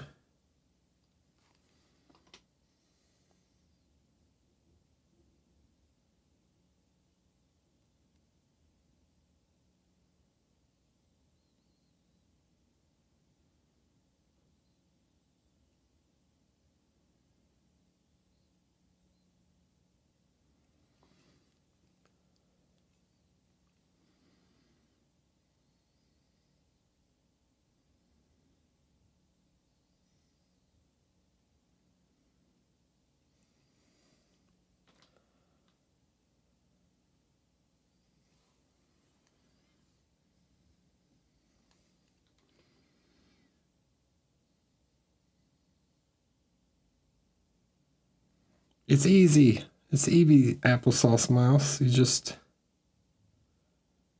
you just have to get the movement, right? And that just comes down to practice. It's the same kind of thing to do like hair. If you're trying to do like a fur texture, this is that same kind of movement. The way I would recommend anyone to practice this movement, right? To paint these kind of effects. Let me grab some of this brown. It's all about like this motion, right? You're like painting in the air these circles, and it's like in the finger, right? More than the wrist. It's in the middle finger. So like while you're painting, you're slowly like finding that motion, and as you create that circular kind of stroke, you get this double tapering on the end. So the brush comes at the paper and it sweeps like this. And then you're just moving your hand, right? So you can practice on a sheet of paper. And the idea is to just barely touch as you like move your hand towards the paper, is to just barely touch the paper. And you can paint these like ultra thin lines. Right?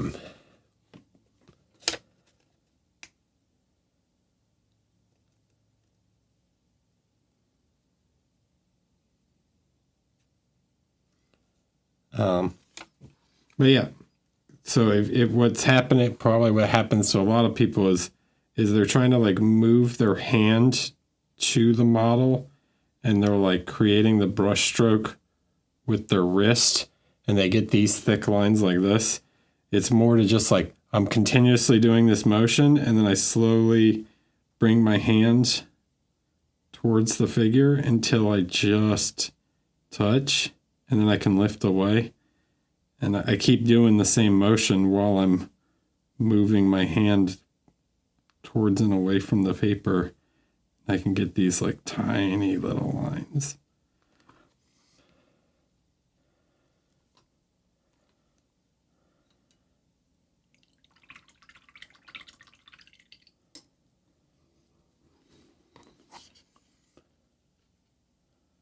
But that's how I practice.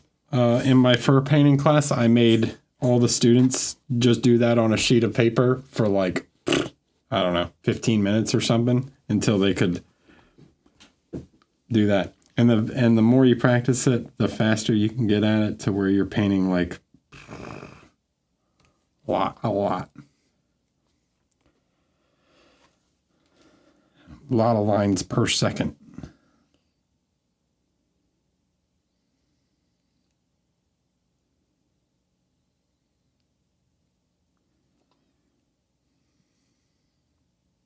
Hi, Dave.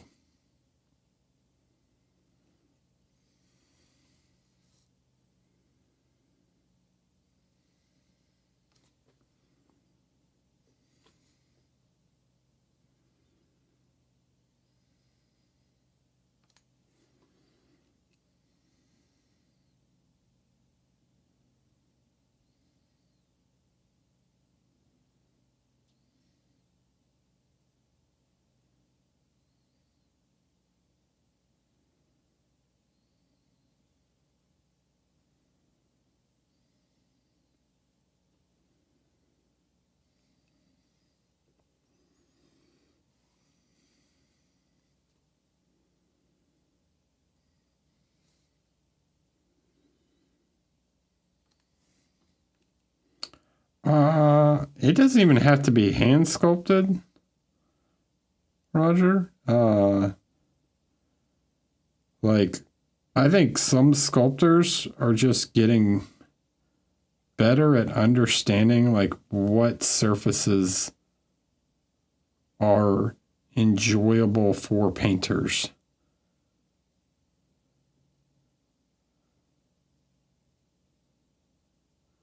Lucas is obviously really good at it.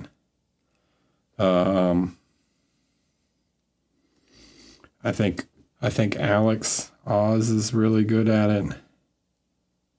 You have to remember, like, not all these sculptors are also painters, so they don't particularly know.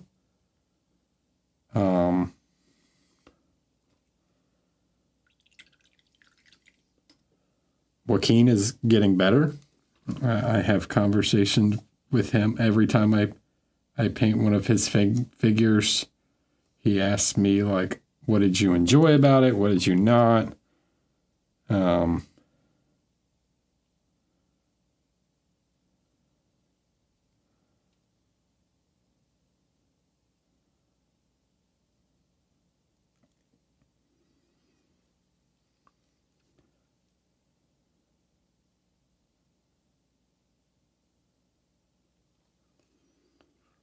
He's getting better, dude.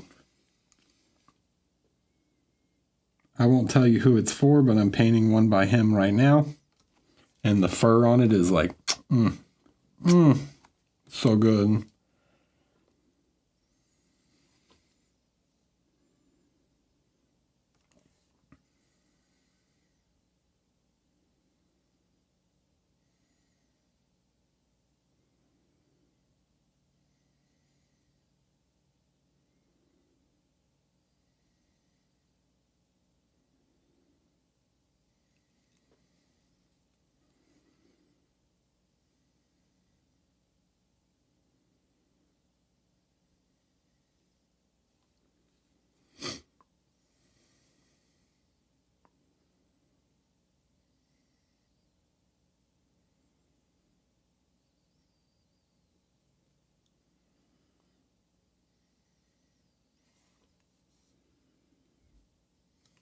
I think the thing that frustrates me most about a lot of indie sculptors and Kickstarters is when they scale a model down but don't adjust the proportions and details. Sometimes you get a 32 or 38 millimeter version of the model that they made in 75, and it's painfully obvious that they didn't adjust the proportions to the new scale. Yeah, that could definitely be a problem. So, like, the new Chimera Kickstarter, for example, that's coming out.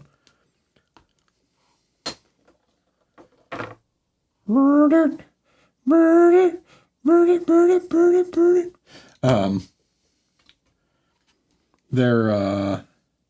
They produce them in both 75 and 38, right? 32, 38. They adjust things on the 38 mil.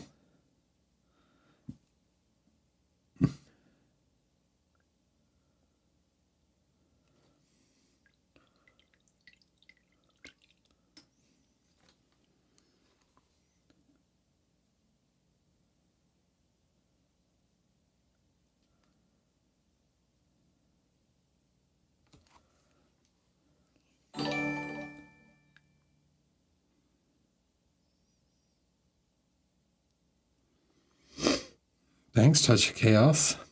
Thanks for following. Welcome. I have all the Echoes 38 just because they came with, like, the all-in pledge. This was like, that was the last Kickstarter I did before I turned professional. And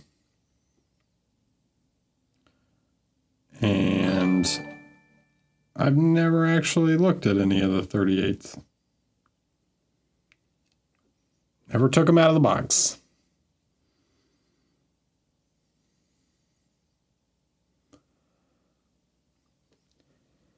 Hixie.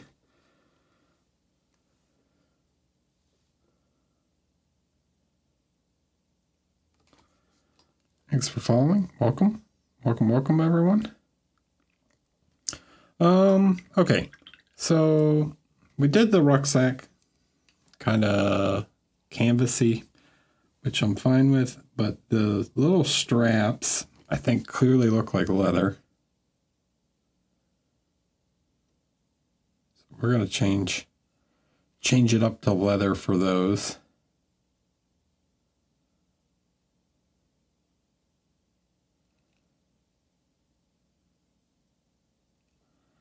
I also need to apply another kind of unification glaze to this guy. Filter a little glaze over top of it.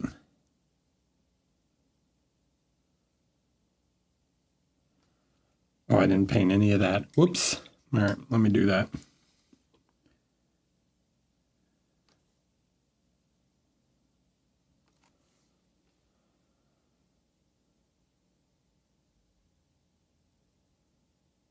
See you later. See you later, Chaos Lander. You could always watch the stream replays on YouTube. Same thing at Eric Swinson. I'm Eric Swinson on every social.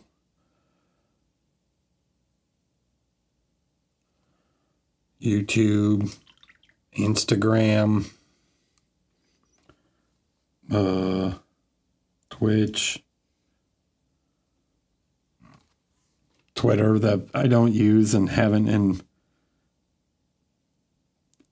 15 years.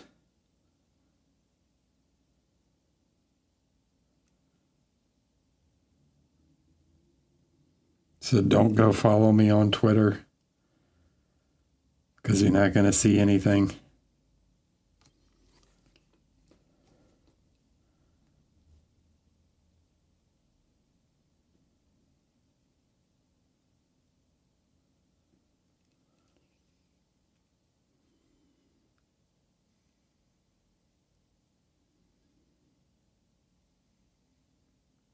OnlyFans. That's a joke, by the way. I don't even know if I can say that.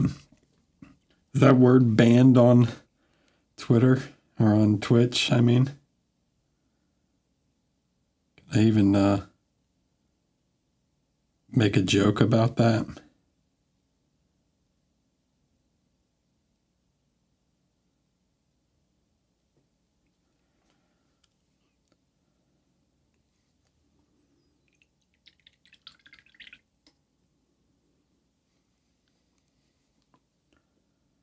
No, that's Warhammer TV, the Elder Superconductor.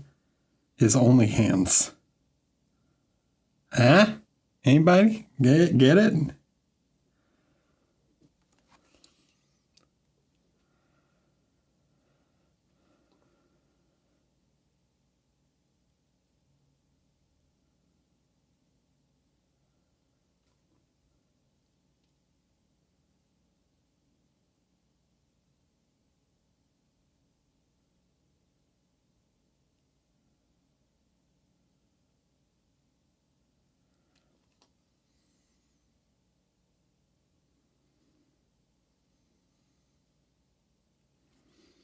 Yeah, let's do a little something. Let's we're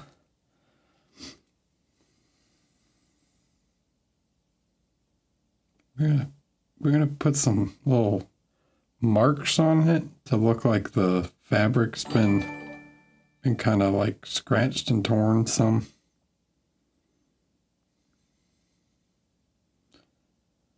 He'd been in the bush.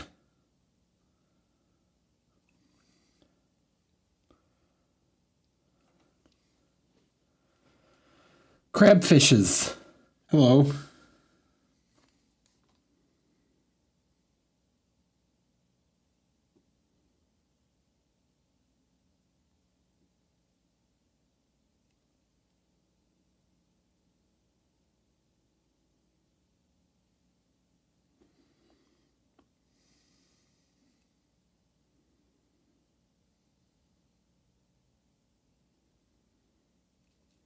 So you can kind of like, it's like edge highlighting, but you kind of like bounce the brush along the edge. Gives it that kind of frayed, worn edge.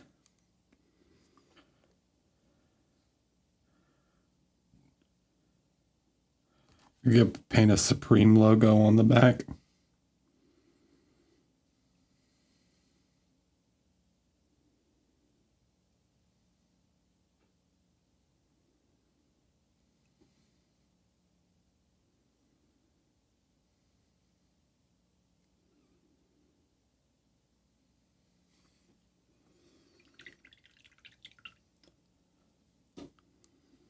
All right, now I can take a little bit of the contrast again, and nice and thin, I can kind of go over top, and it's just gonna help sort of unify the colors. I'm not going to go over the edges really. Sorry. Vallejo Express color. It's not contrast paint.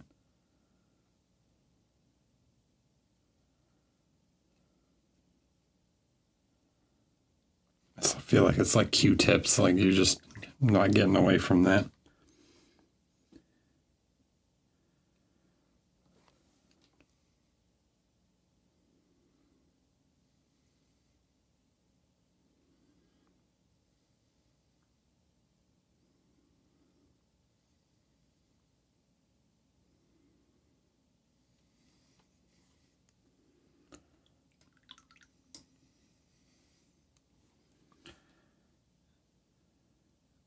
Yeah, I mean, I don't really use them as like intended, right? But I think they work great as like spray them over top of a zenithal before you do anything. So you like zenithal the model and then just airbrush over the whole thing with one of the express colors, and it can like basically what in canvas painting would be called toning the canvas. Where you essentially like paint your sketch or grisaille or whatever in black and white, and then you like wash the whole canvas with like a sepia or something. Well, you can do the same thing with a miniature, and then it gives you like a nice starting point to build all your colors up on top of, and gives you this like really rich underlying tonality. If you want to see what I mean by that, you can go back and watch the Viking stream, the Berserk stream, where I do it with like a purple. So all of the colors kind of have this underlying purple. And I think that creates like a really nice effect where all of your tones have a bit of that base color mixed in. You create a real nice ambience. Okay, now we got to do the leather straps.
I think they all kind of speed paints express color contrast, and they're all kind of meant to do the same thing. They basically function like an ink that's not as intense as an ink.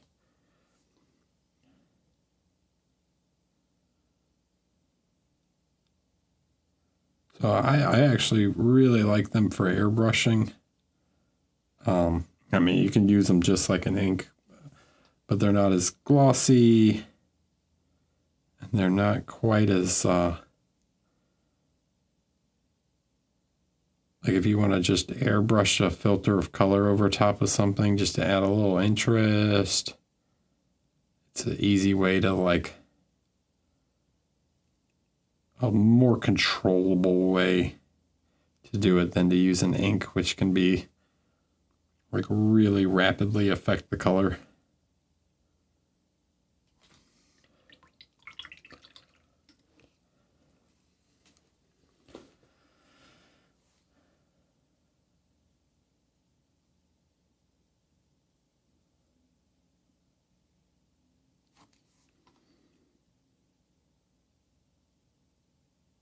Bread.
How often do you, or how often or how much do you use varnishes to control the finish versus just controlling which paints? So if it gets too satiny, like right now, some of this backpack is like way too satiny. I'm probably gonna have to go back over and matte some of this back down. The front is not too bad. So what I'll do is I'll probably try and avoid the wood because I like the finish on the wood. But like the backpack's a little too glossy for me. So I'll probably just spray that, this kind of area right here. And maybe like a little bit of the skin has gotten too glossy in parts. I don't mind certain elements having some shine to it, right? I like a little bit of shine on certain leathers, particularly in the like the deep shadows on leathers. So like wood, as long as it's not like a natural wood. So like if it's got some kind of stain or varnish on it, oil. I like a little bit of shine, not gloss, but just a little bit of satin. I think can add a nice effect and depth to the color. So I do think about that stuff and occasionally have to go back and adjust certain things. But I try and avoid like a true gloss finish. If I was painting like larger scale, like 1/6 or something, like even bigger than this, like if he was like double the size, then I'd probably start to do things like put gloss in the eyes but at this scale, I'm more interested in controlling the light. So I try and use it sparingly.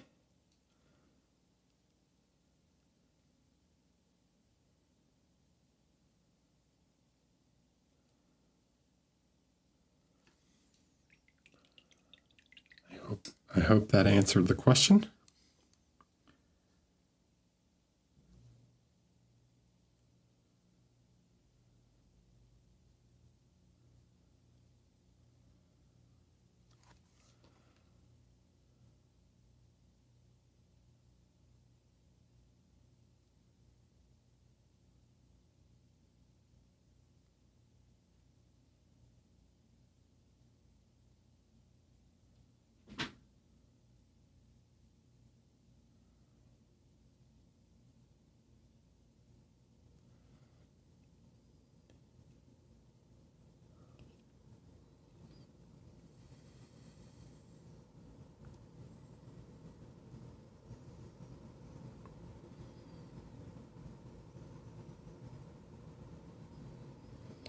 Yeah, I mean, I don't mind a little bit of, like I said, I don't mind a little bit.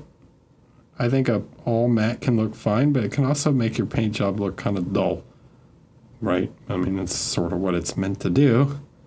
But it can kind of like kill some of the saturation in your colors and stuff. So I don't want like a Games Workshop Citadel color like shine to anything. That's too much to me.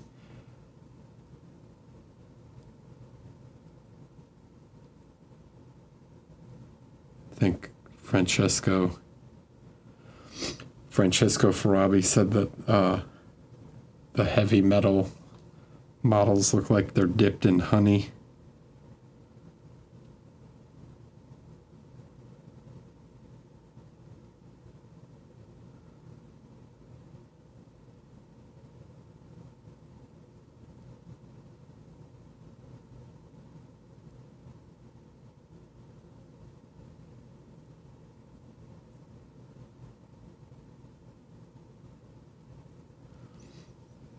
That I don't want.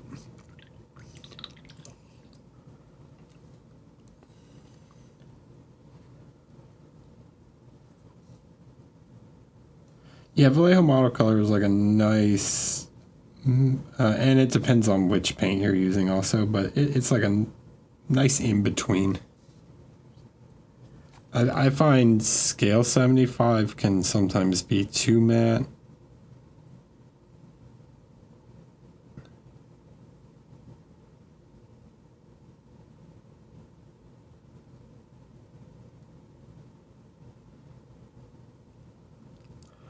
Monument can also be like really matte, where it makes the colors look kind of dull.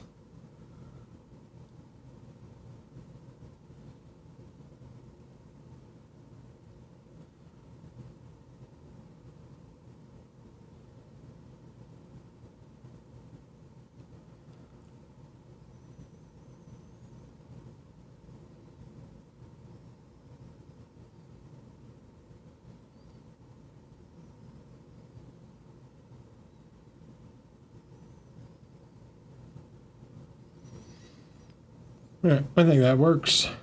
The leather straps.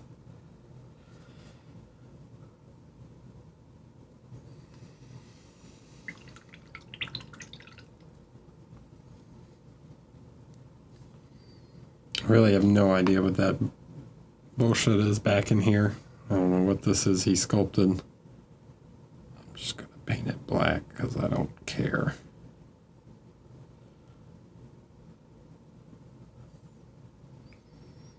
Oh no, look at that. That looks terrible.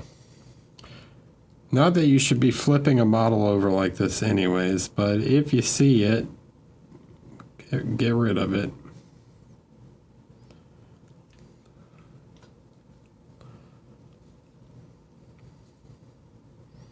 If somebody picked up my model and was like, what is that? You didn't get some primer in there. Be like, why are you looking at my figure like that? Weirdo.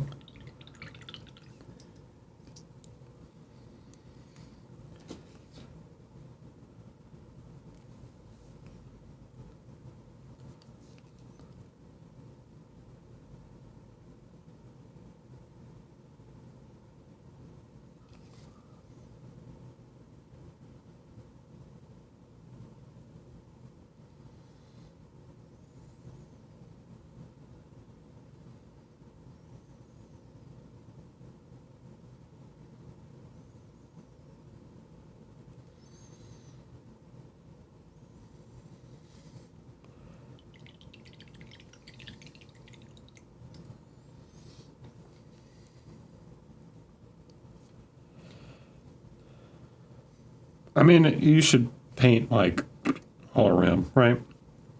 And there are things like underneath that should be painted. Like, I don't want to leave that black.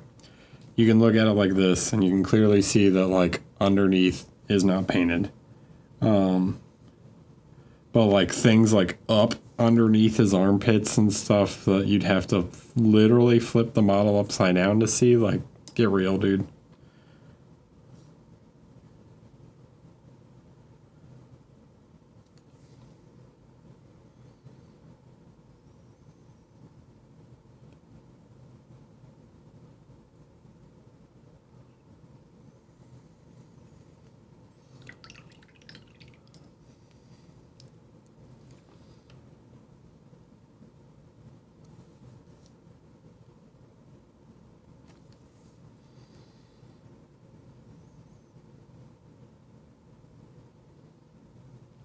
Yeah, like all this is going to be just stay full black, right?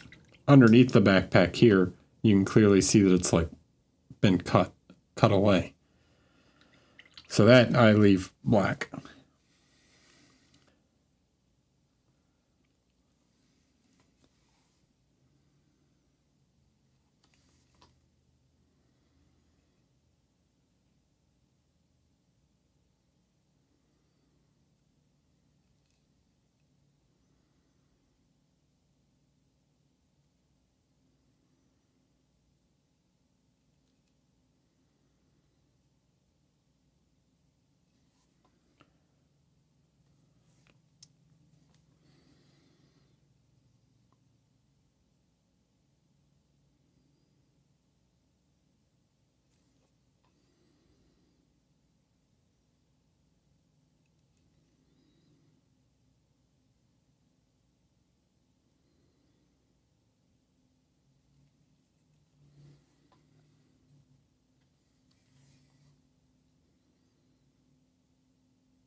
Stones. Okay. So the stone, I think I can just grab some of this gray I already used.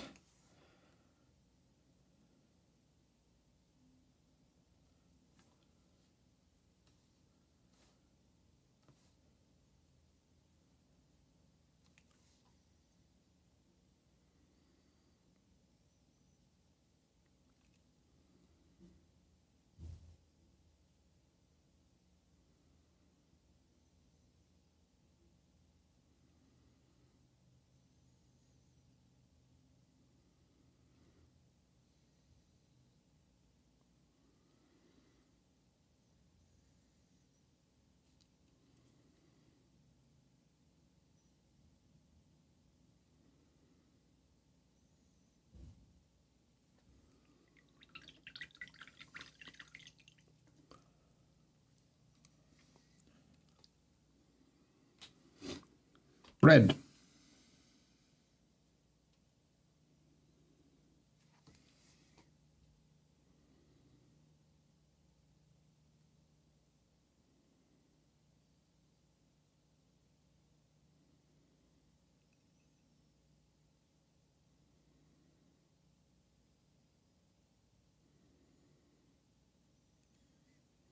Let's do some stippling.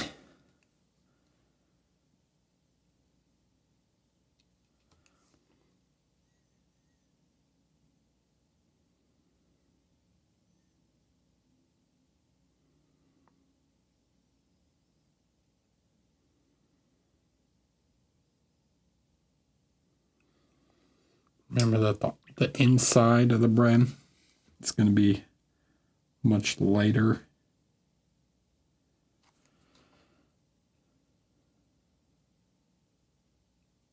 Apply a little bit of wash of this effect just to give some color to it. And I can stipple back over it some more.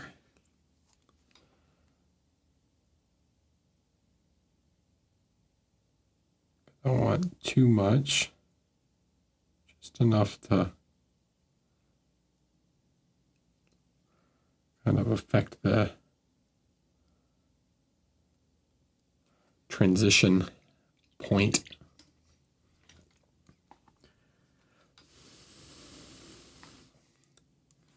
Okay, what the heck does a bread loaf look like? Baguette. Baguette.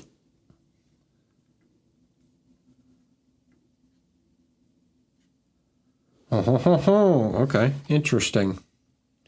Interesting. Use reference. Use reference, guys.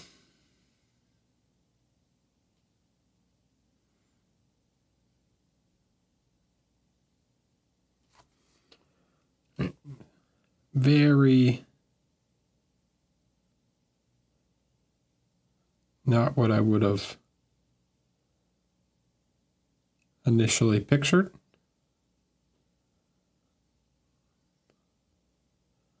But on a lot of pictures, the Baguette has a kind of like white, like the flower on it.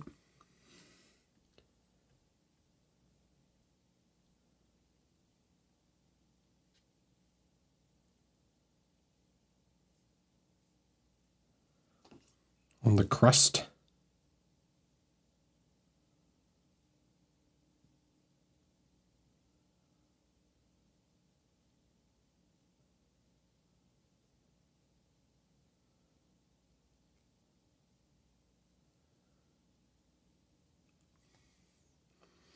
And that part where the bite's kind of taken out of it is even lighter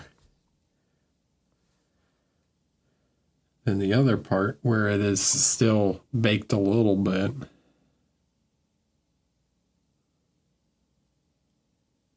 So like in here is super white. Very light.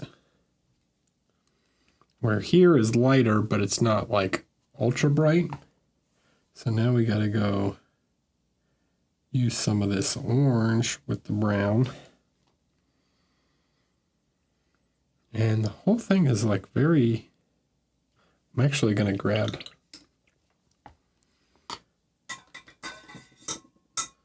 a crappier brush.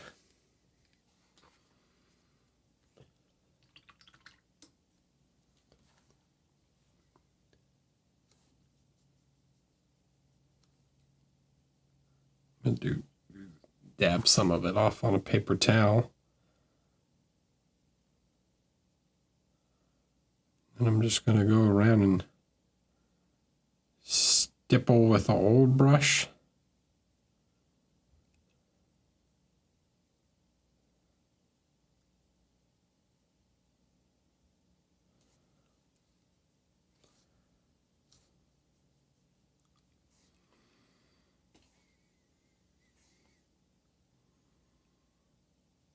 Make sure you guys can see what I'm doing here.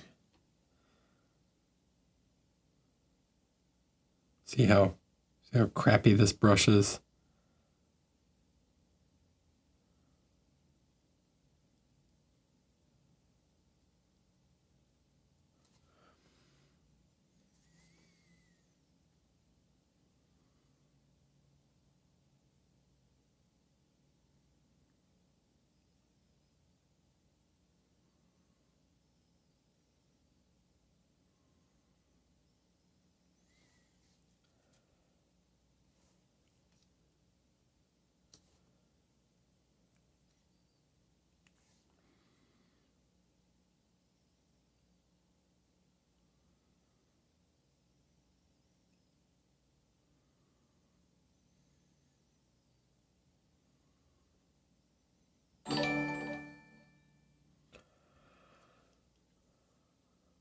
Low odorous stench.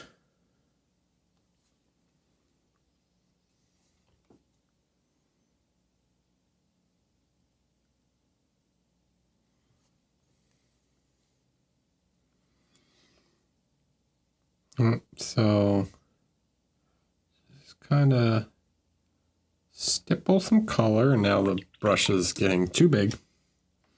So I need a smaller crappy brush. Not that small. Oh, you know what? Maybe it'll work. If I do it as like a dry brush. We'll see. Yeah, this will work. This will work just fine. Okay. So I'm going around just kind of almost like you would a sponging. That's going to give me some of that irregularity in the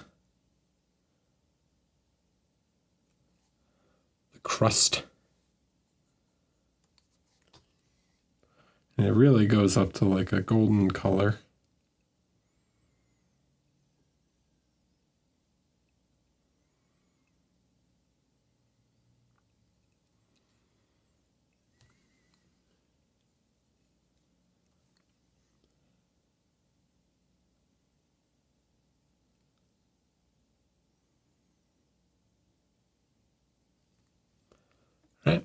layer uno. Now we grab some of that guy, some of the yellow ochre, more orange.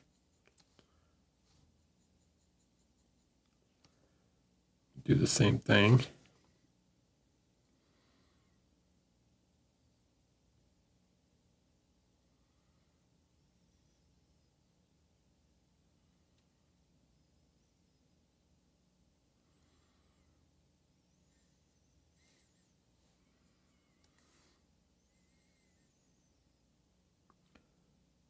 Do this with an old brush. You will absolutely wreck your brushes doing this.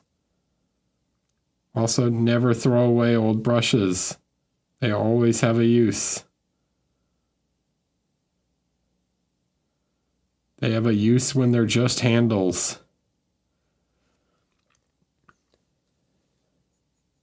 You could turn them into you cut off the end and turn it into a sculpting tool.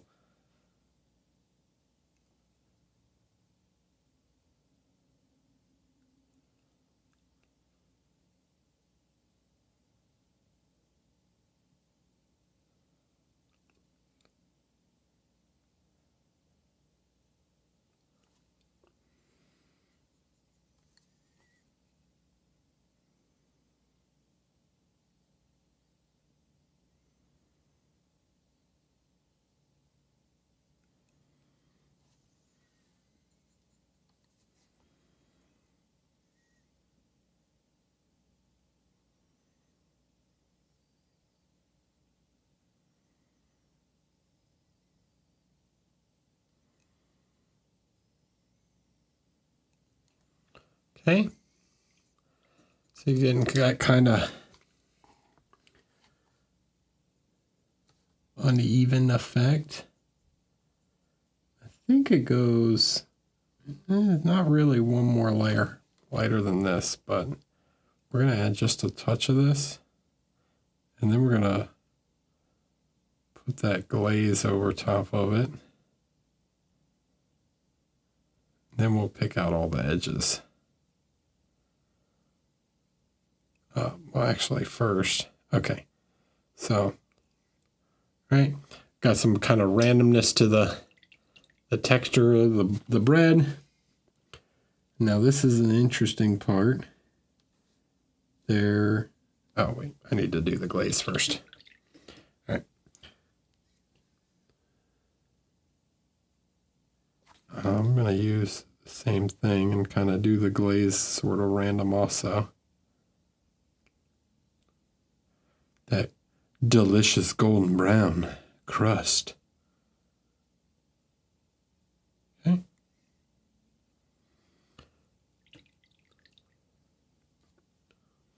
A little more red in it.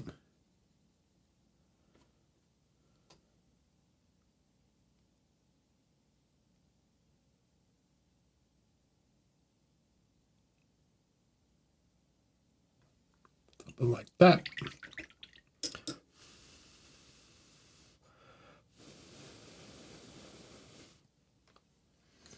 All right, so now this is the kind of weird part I see in my reference photo of what a baguette looks like. En baguette. I'm sure my French is terrible. Probably saying the word baguette wrong. Baguette. All right. A lot of them have like what looks like some kind of flower still on the outside.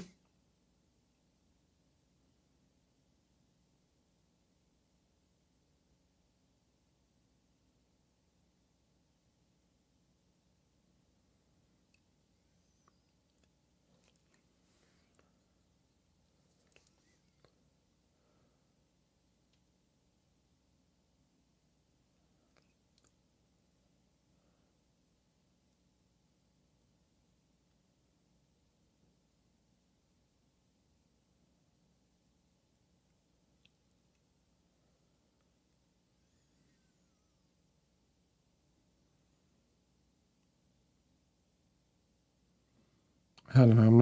I'm not a baker. I just paint what I see.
Maybe someone who's a bread expert can explain to me what the little white spots are on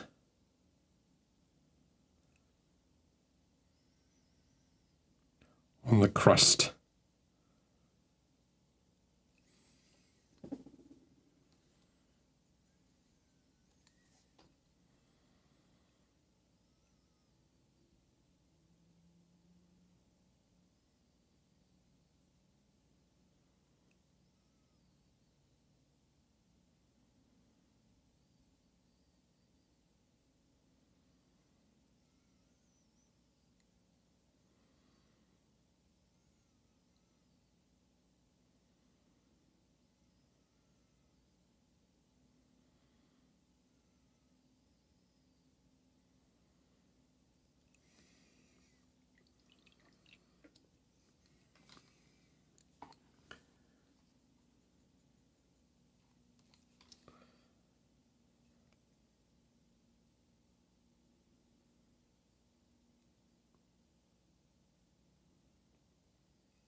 Okay. Bread.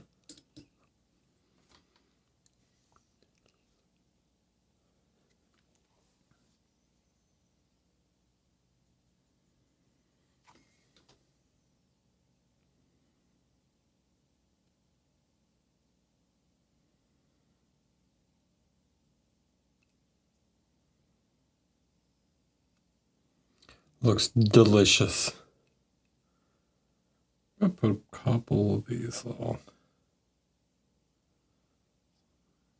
fill out some of these a little bit more with kind of a yellowish.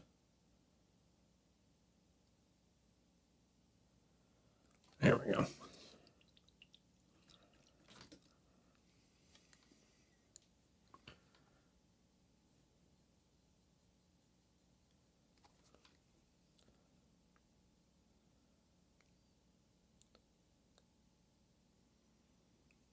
Everybody was so excited about the bread.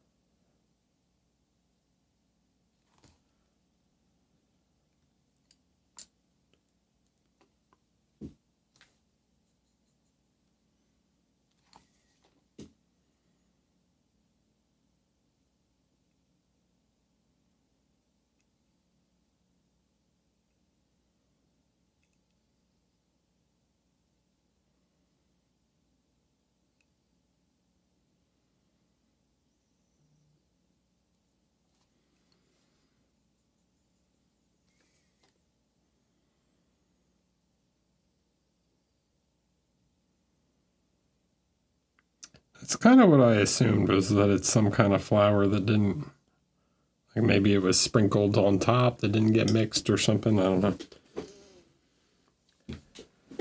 A no-knead bread baguette is what my reference photo was called.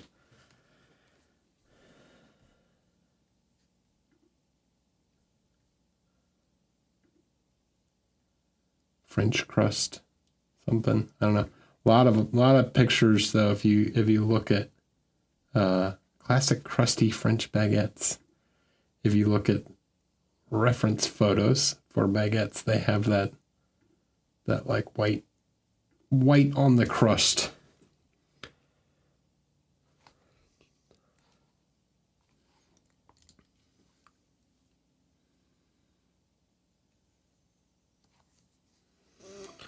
The French love a baguette.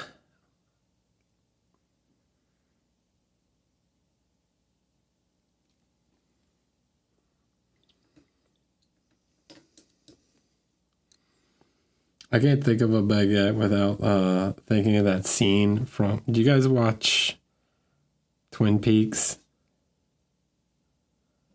I forget what his name is, but the brother, the owner of the hotel, comes back from Canada or somewhere, and he's like, just got the baguette with butter and cheese or something on it, and he's like, this sandwich is amazing.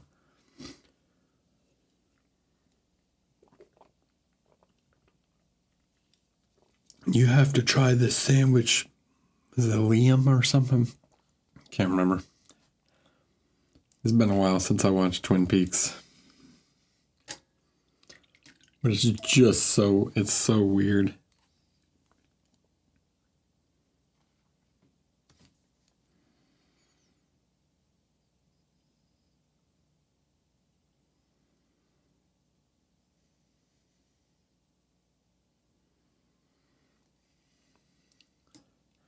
Got no other Twin Peaks fans in the chat.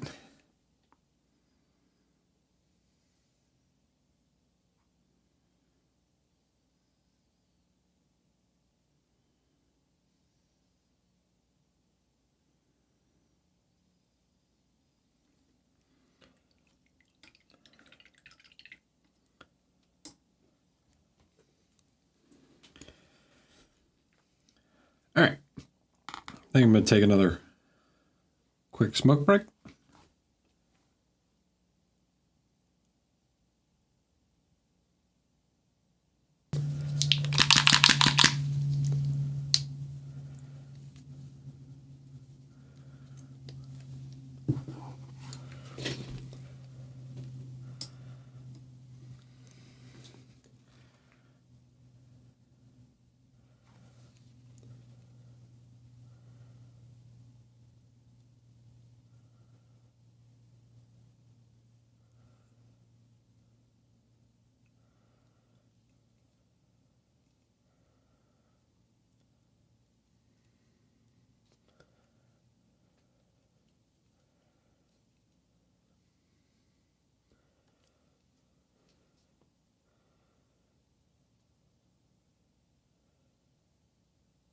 I had a friend go to a garlic festival, then had to get on a plane, so he brought this.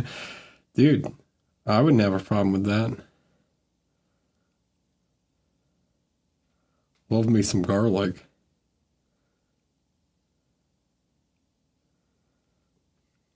At least you'd know if there were any vampires on board. Know what I'm saying?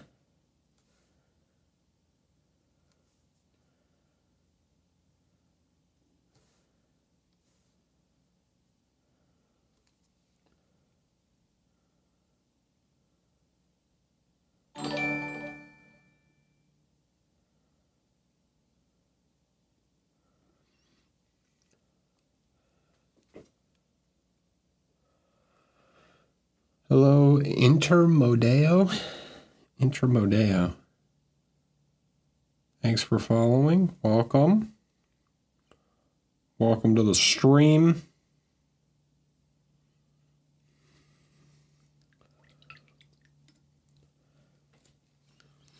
So I think what I'm going to try and do is just finish up the backpack. A couple of these little details. I'll paint the drinking horn things. And then I'll probably paint the rest of the crow and the back of the helmet off stream.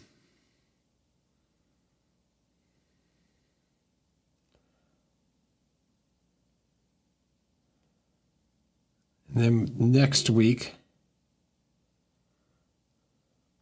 yeah, we'll finish him by doing the horns, the like silverish trim on the helmet, and the shield. We'll do those three things on the stream next week, and he'll be done. He'll be all done.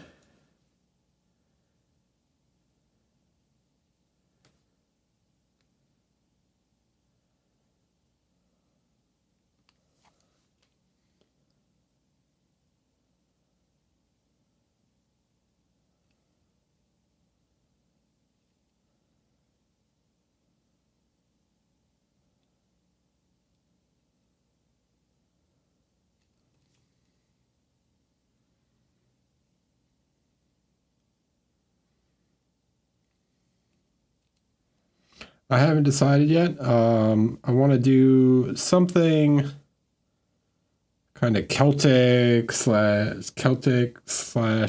Tolkien dwarf-esque. I don't know yet. What I'll do is I'll probably look at for some reference and then come up with a design before next week. And then do some freehanding. He's got a big like center stud in the middle of the shield. So this is his shield, right? Goes on somehow. Burp. So there's a big center stud, so I have to do something that's kind of radial.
But we will figure something out.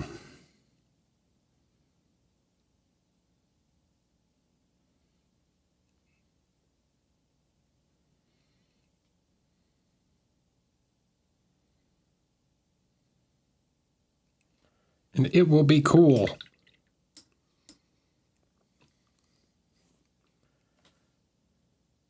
I think.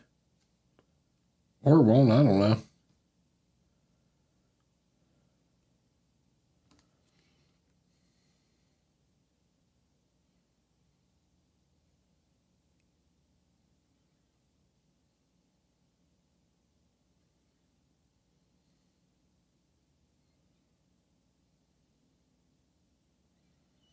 Maybe it'll be super lame.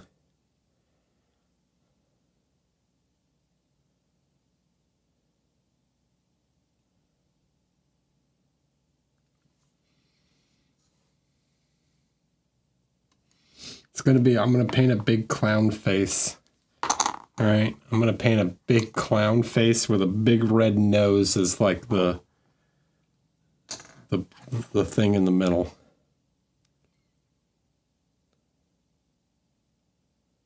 How's that sound? Good?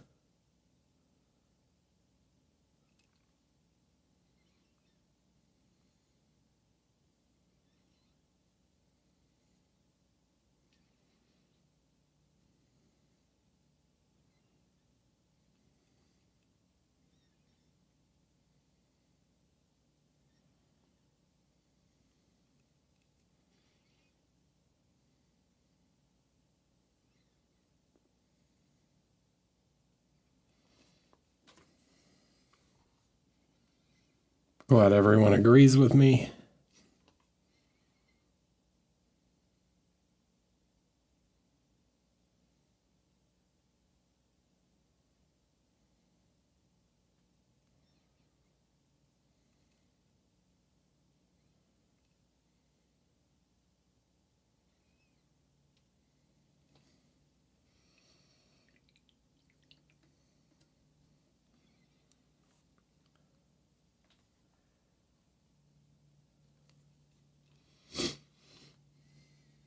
Hello, Dan.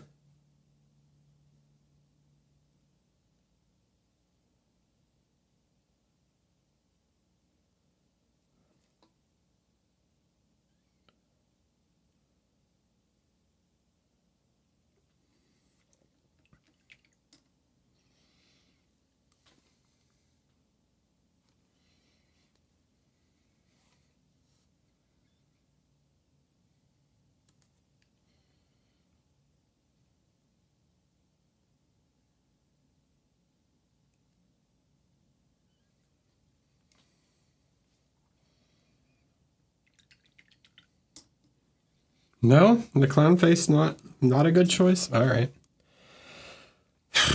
Yeah, I tried. I thought I had a good idea, and everybody just shooting it down.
Or next week, I'll show you guys what we're going to paint after the dwarf.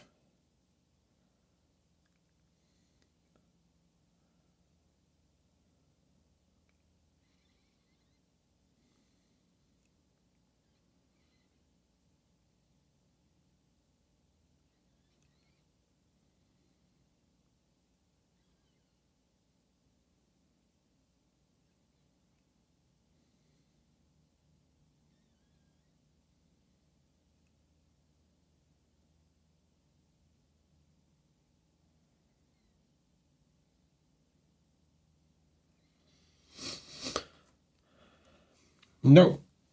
No. I have him. He will not be on stream. This guy right here, or at least that's his body. No, he is. He will not be on stream. He will be, I believe, in the book. So if you back the Kickstarter, just like in the first Kickstarter had the big book, he'll be in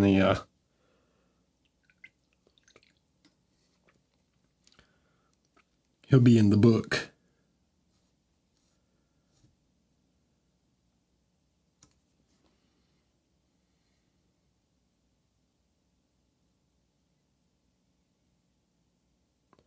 No, I can't paint him on stream. I've got to get him done.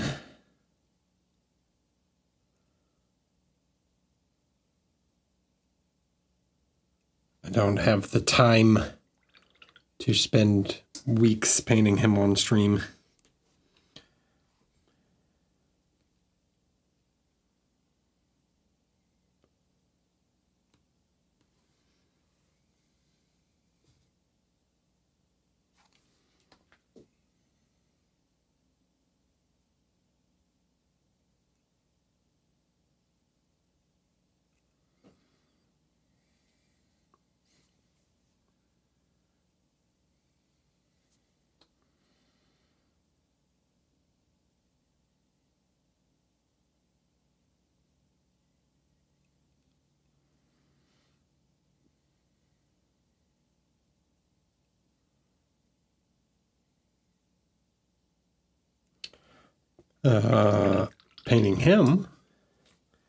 Painting the dwarf shield. Actually, I'll probably start. Well, no, I won't be done with the shield by the time I get around to the night. But painting the dwarf shield will be good practice for painting the shield of the Chimera Knight. Galen, I think is his name. Galen? I think it's Galen.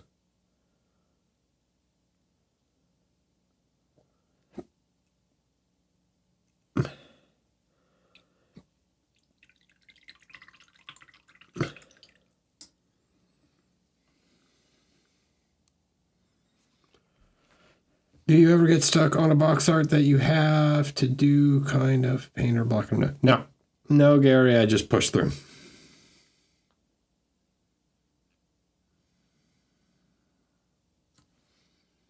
Just got to push through.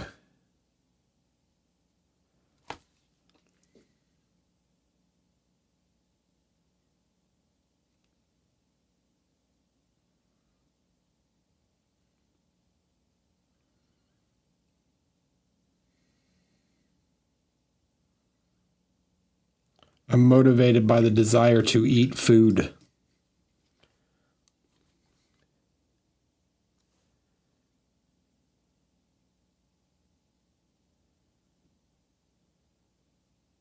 I enjoy that.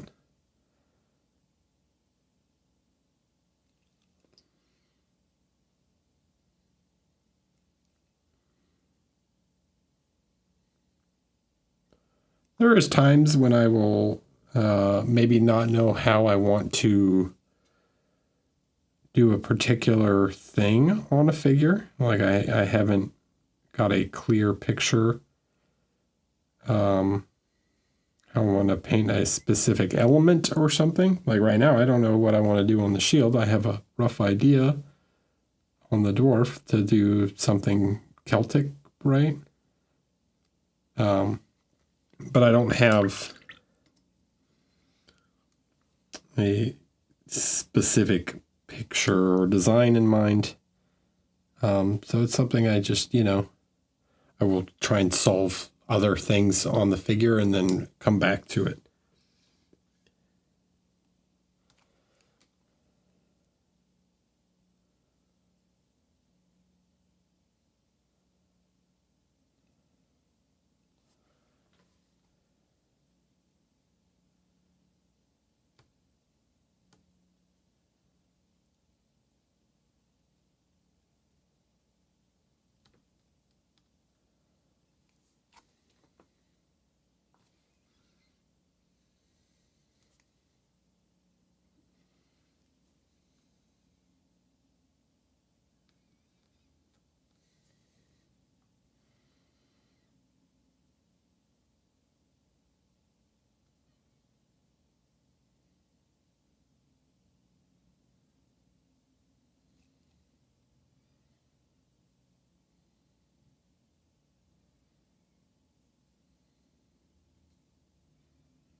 let the rest of the figure inform how you want to paint something.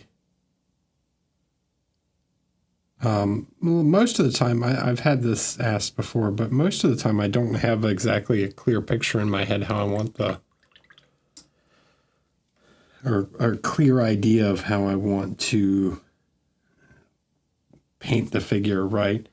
A lot of times it's more just like a color palette or something, and then I kind of, based on getting the major elements done, the idea sort of evolves, and I learn, or I figure out how I want to paint other elements as I work through the process.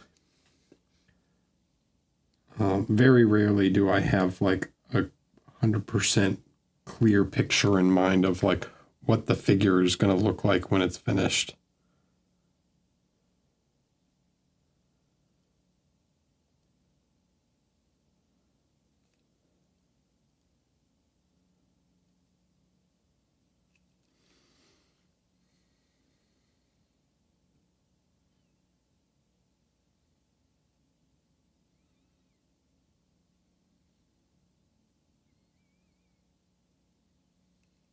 Yeah, it'll either be like a color palette or a specific ambience that I want.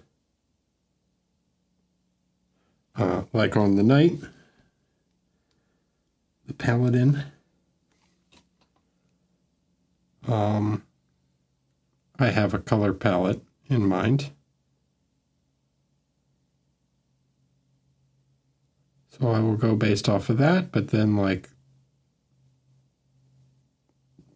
depending as I advance through the figure, maybe I decide to change certain things, like maybe I don't know exactly what color I want to do the robes, but it'll change depending on how I handle other elements of the figure.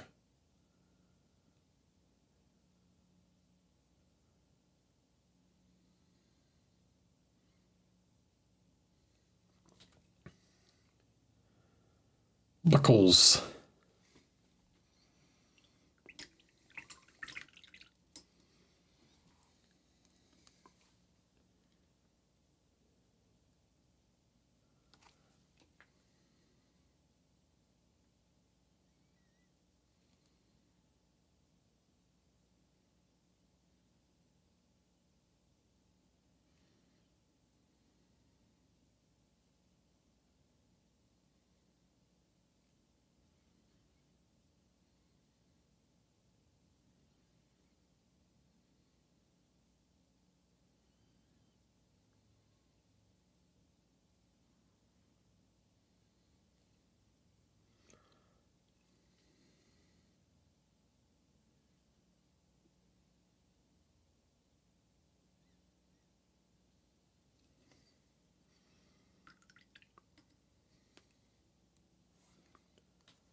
Ever had an element you couldn't make work? No, I mean,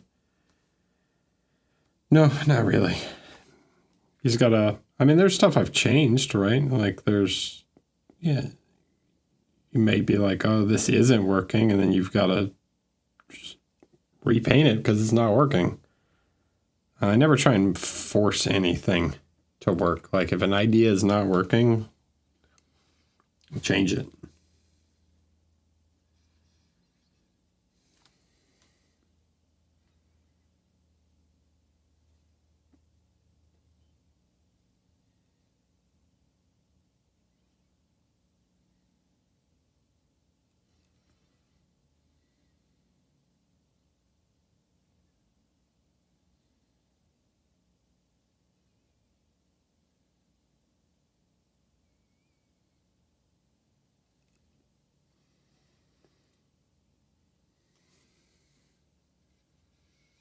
It's all part of the process.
You never be afraid to make changes on a figure.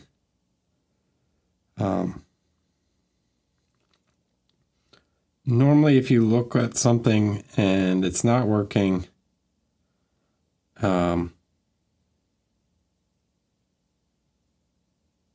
the end, the result is going to be better if you change it. Now, the problem is what happens is people get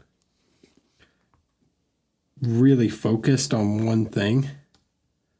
They get like too narrowed in on a specific element, and they change it like 4 times and it's just not working because they don't have any context within like the figure as a whole. So what I normally recommend is to move on and paint other things on the figure and come back to the thing that's not working. Often you'll have a better picture of what's wrong once you can see it more in context.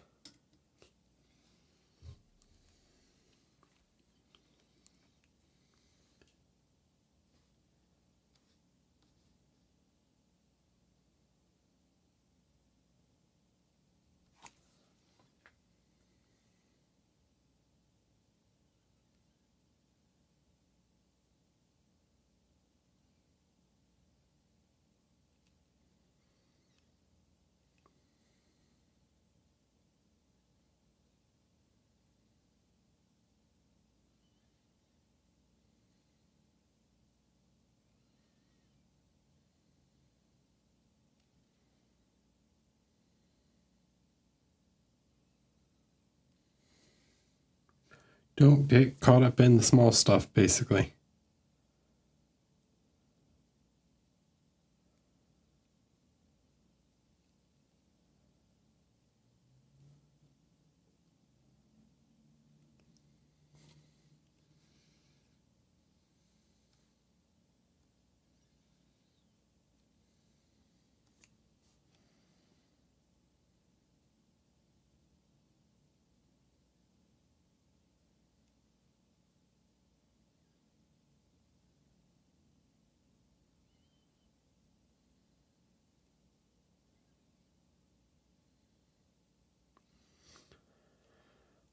I don't know if there's a joke there because they're all small things because they're miniatures, but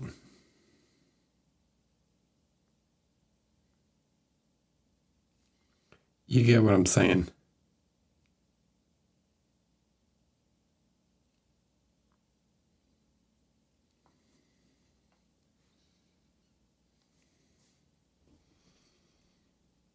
They're rune stones. There's a little like F, the little like small F rune. Farth rune.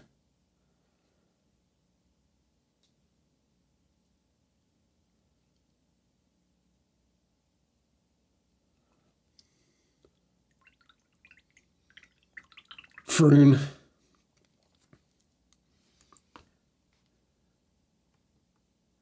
F's in chat.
And he likes little rocks, you know?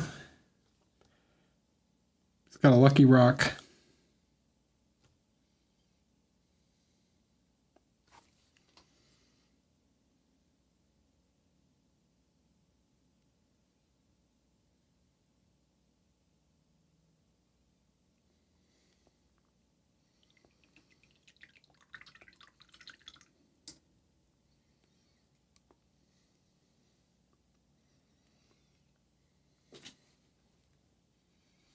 All right, cup. The cup.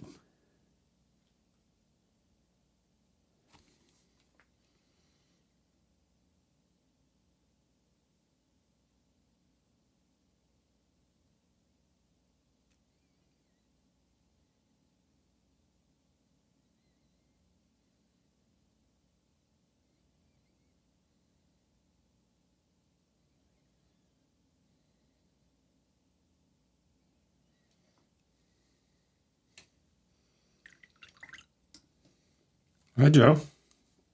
What's up, man?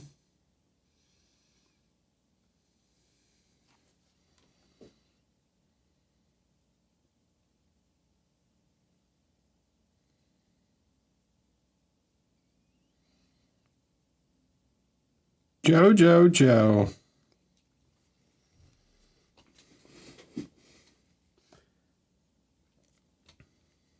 I'm good.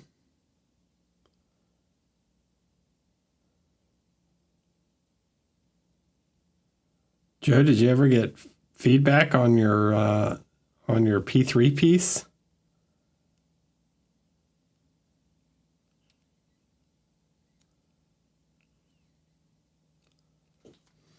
Joe painted the most pandering to the judges P3 entry I've ever seen.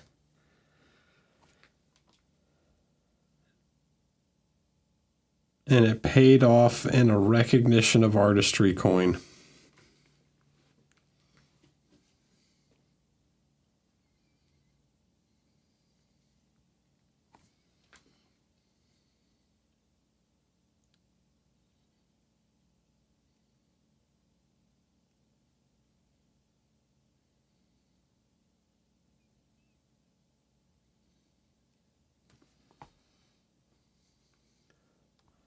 Link it in the chat so everyone can see it.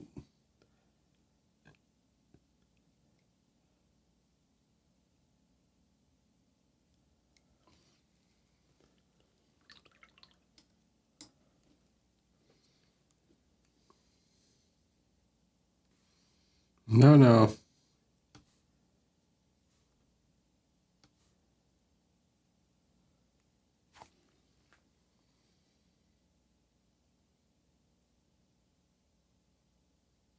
No, he painted the UFO girl and he slapped a giant Privateer Press logo behind it.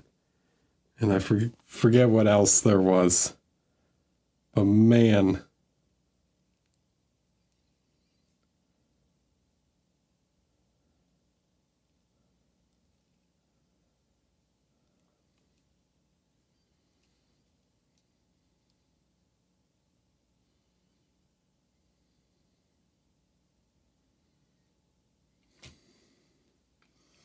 He was looking for brownie points.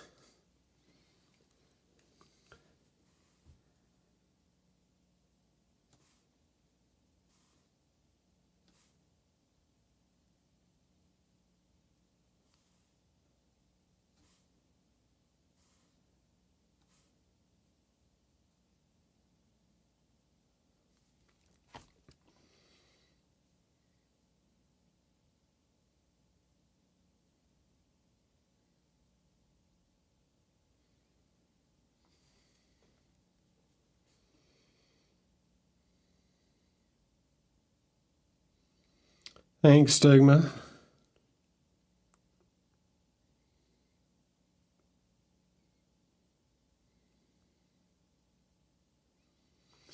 And then when you link it, I'm gonna tell you what was wrong with it. Because oh boy, was there one thing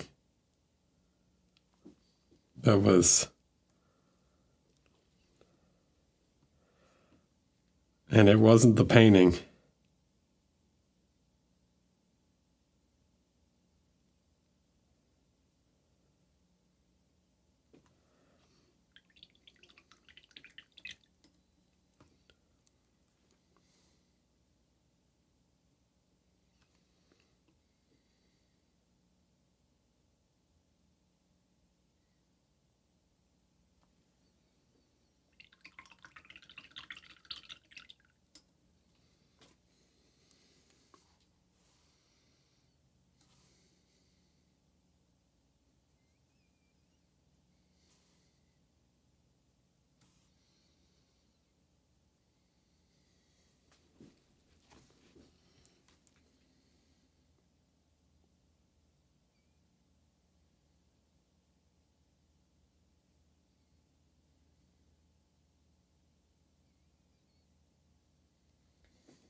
All right, cup.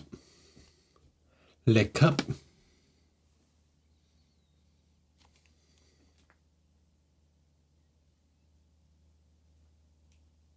Or is it coupe?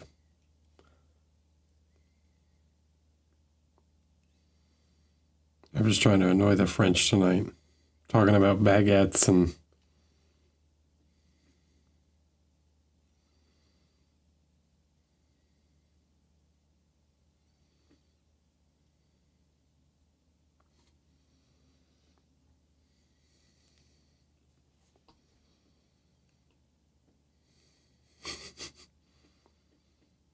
Hey man, Trent tells it like it is, you know? The hobby needs more Trents.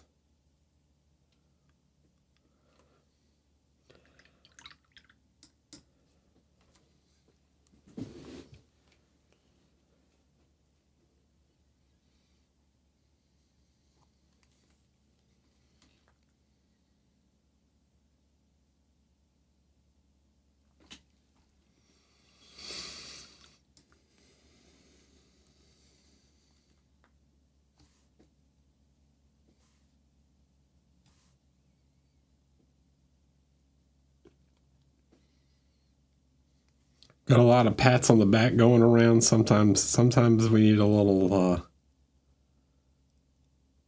harsh reality.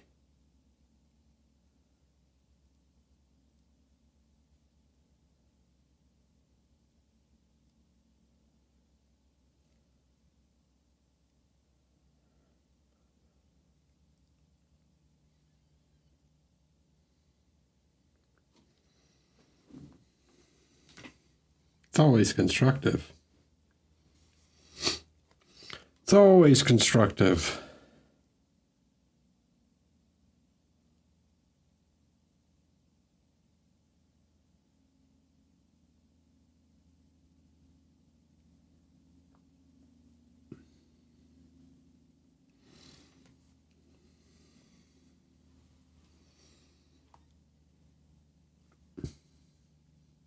He's just going to tell you it sucks and then tell you why.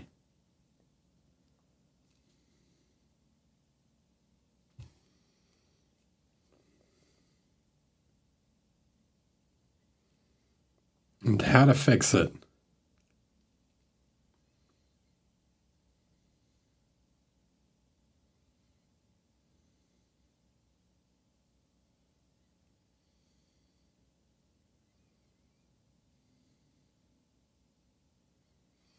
Oh, all right, Joe. Here we go. We get to look at Joe's. Everybody gets to look at Joe's figure. So Joe's is at the very bottom of that article.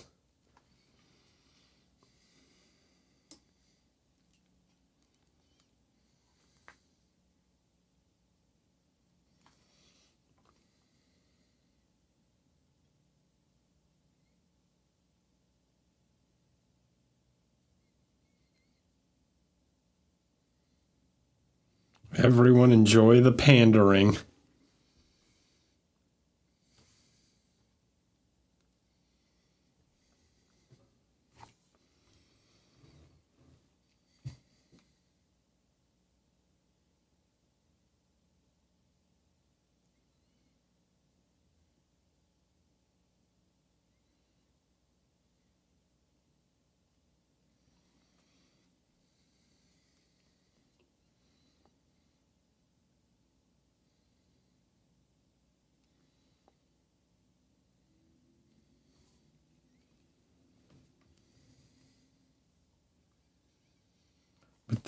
With the giant Privateer Press logo and the Adepticon 2023 on it.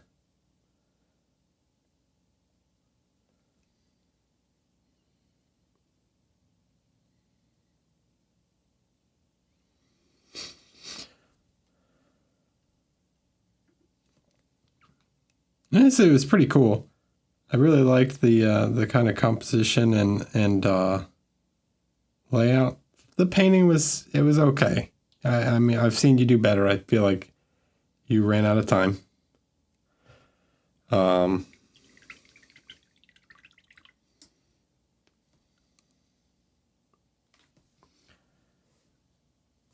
The biggest problem with that figure, Joe,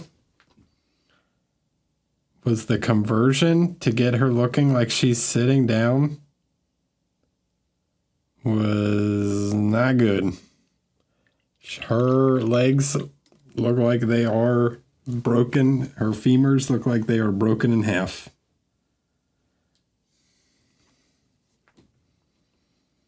I just don't think you can put that figure in a seated pose where the UFO sits on her waist, because it's like more on her hips.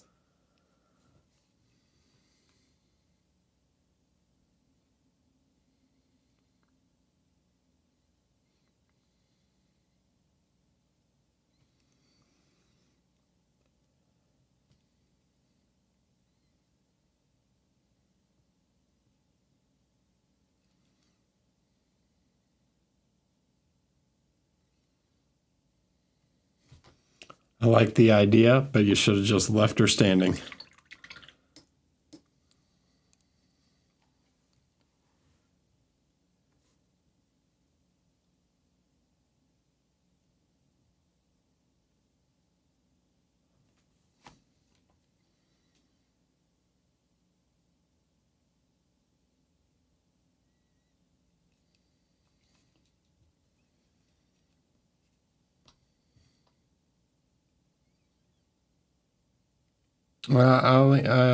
Al Yanez or Thober Studio linked a article to Privateer Press further up in the chat.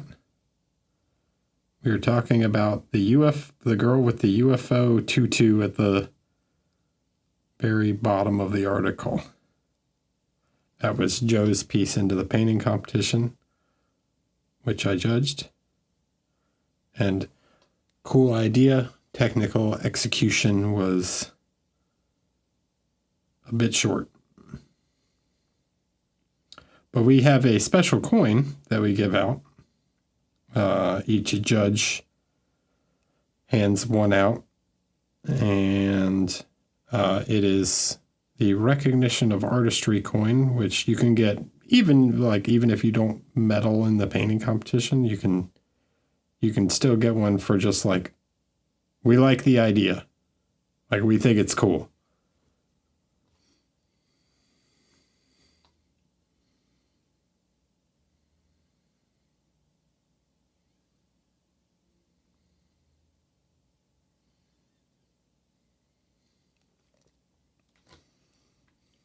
Cup.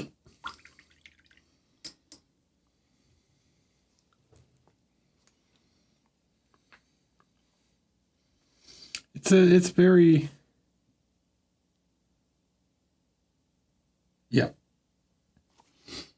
I actually don't mind the like unusual shape of the buildings. The like kind of perspective push thing you've got going on where you're trying to do that sort of cartoony look. I think it works with the figure.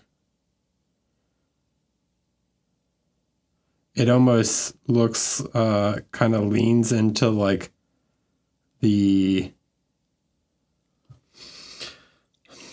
what do you call that? Like stage, like a stage background, you know, like you'd have in a play. So I think that works from that perspective.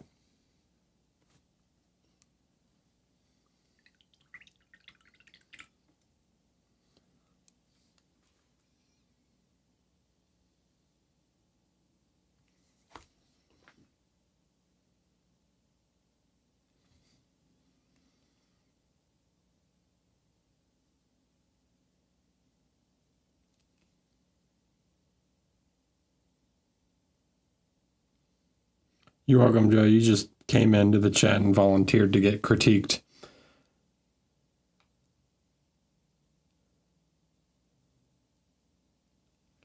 You got voluntold.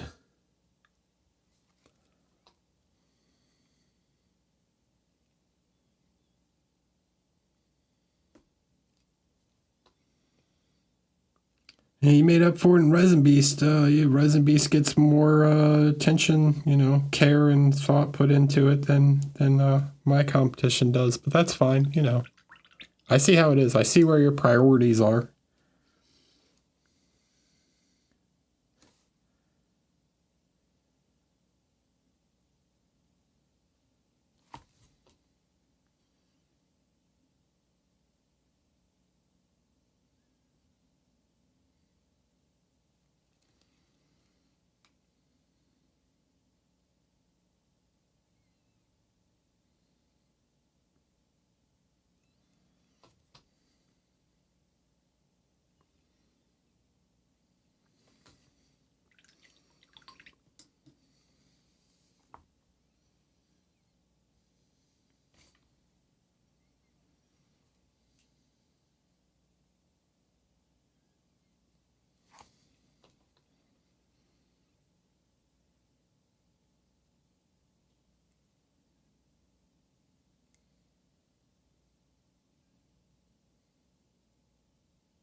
All right. I guess the backpack's done. So the only thing left to paint on him is this line, because this is bothering me.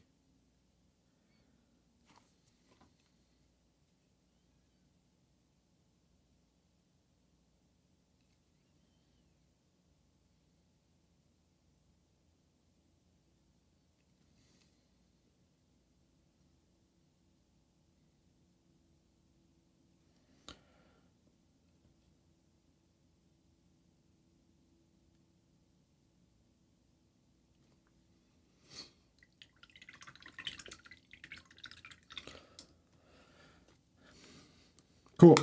So next week, horns, finish the helmet, right?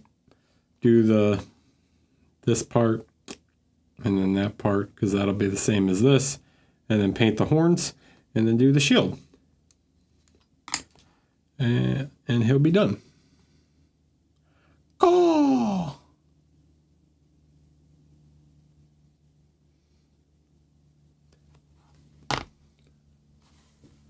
All right, so now that I'm logged back into chat, I can actually raid someone.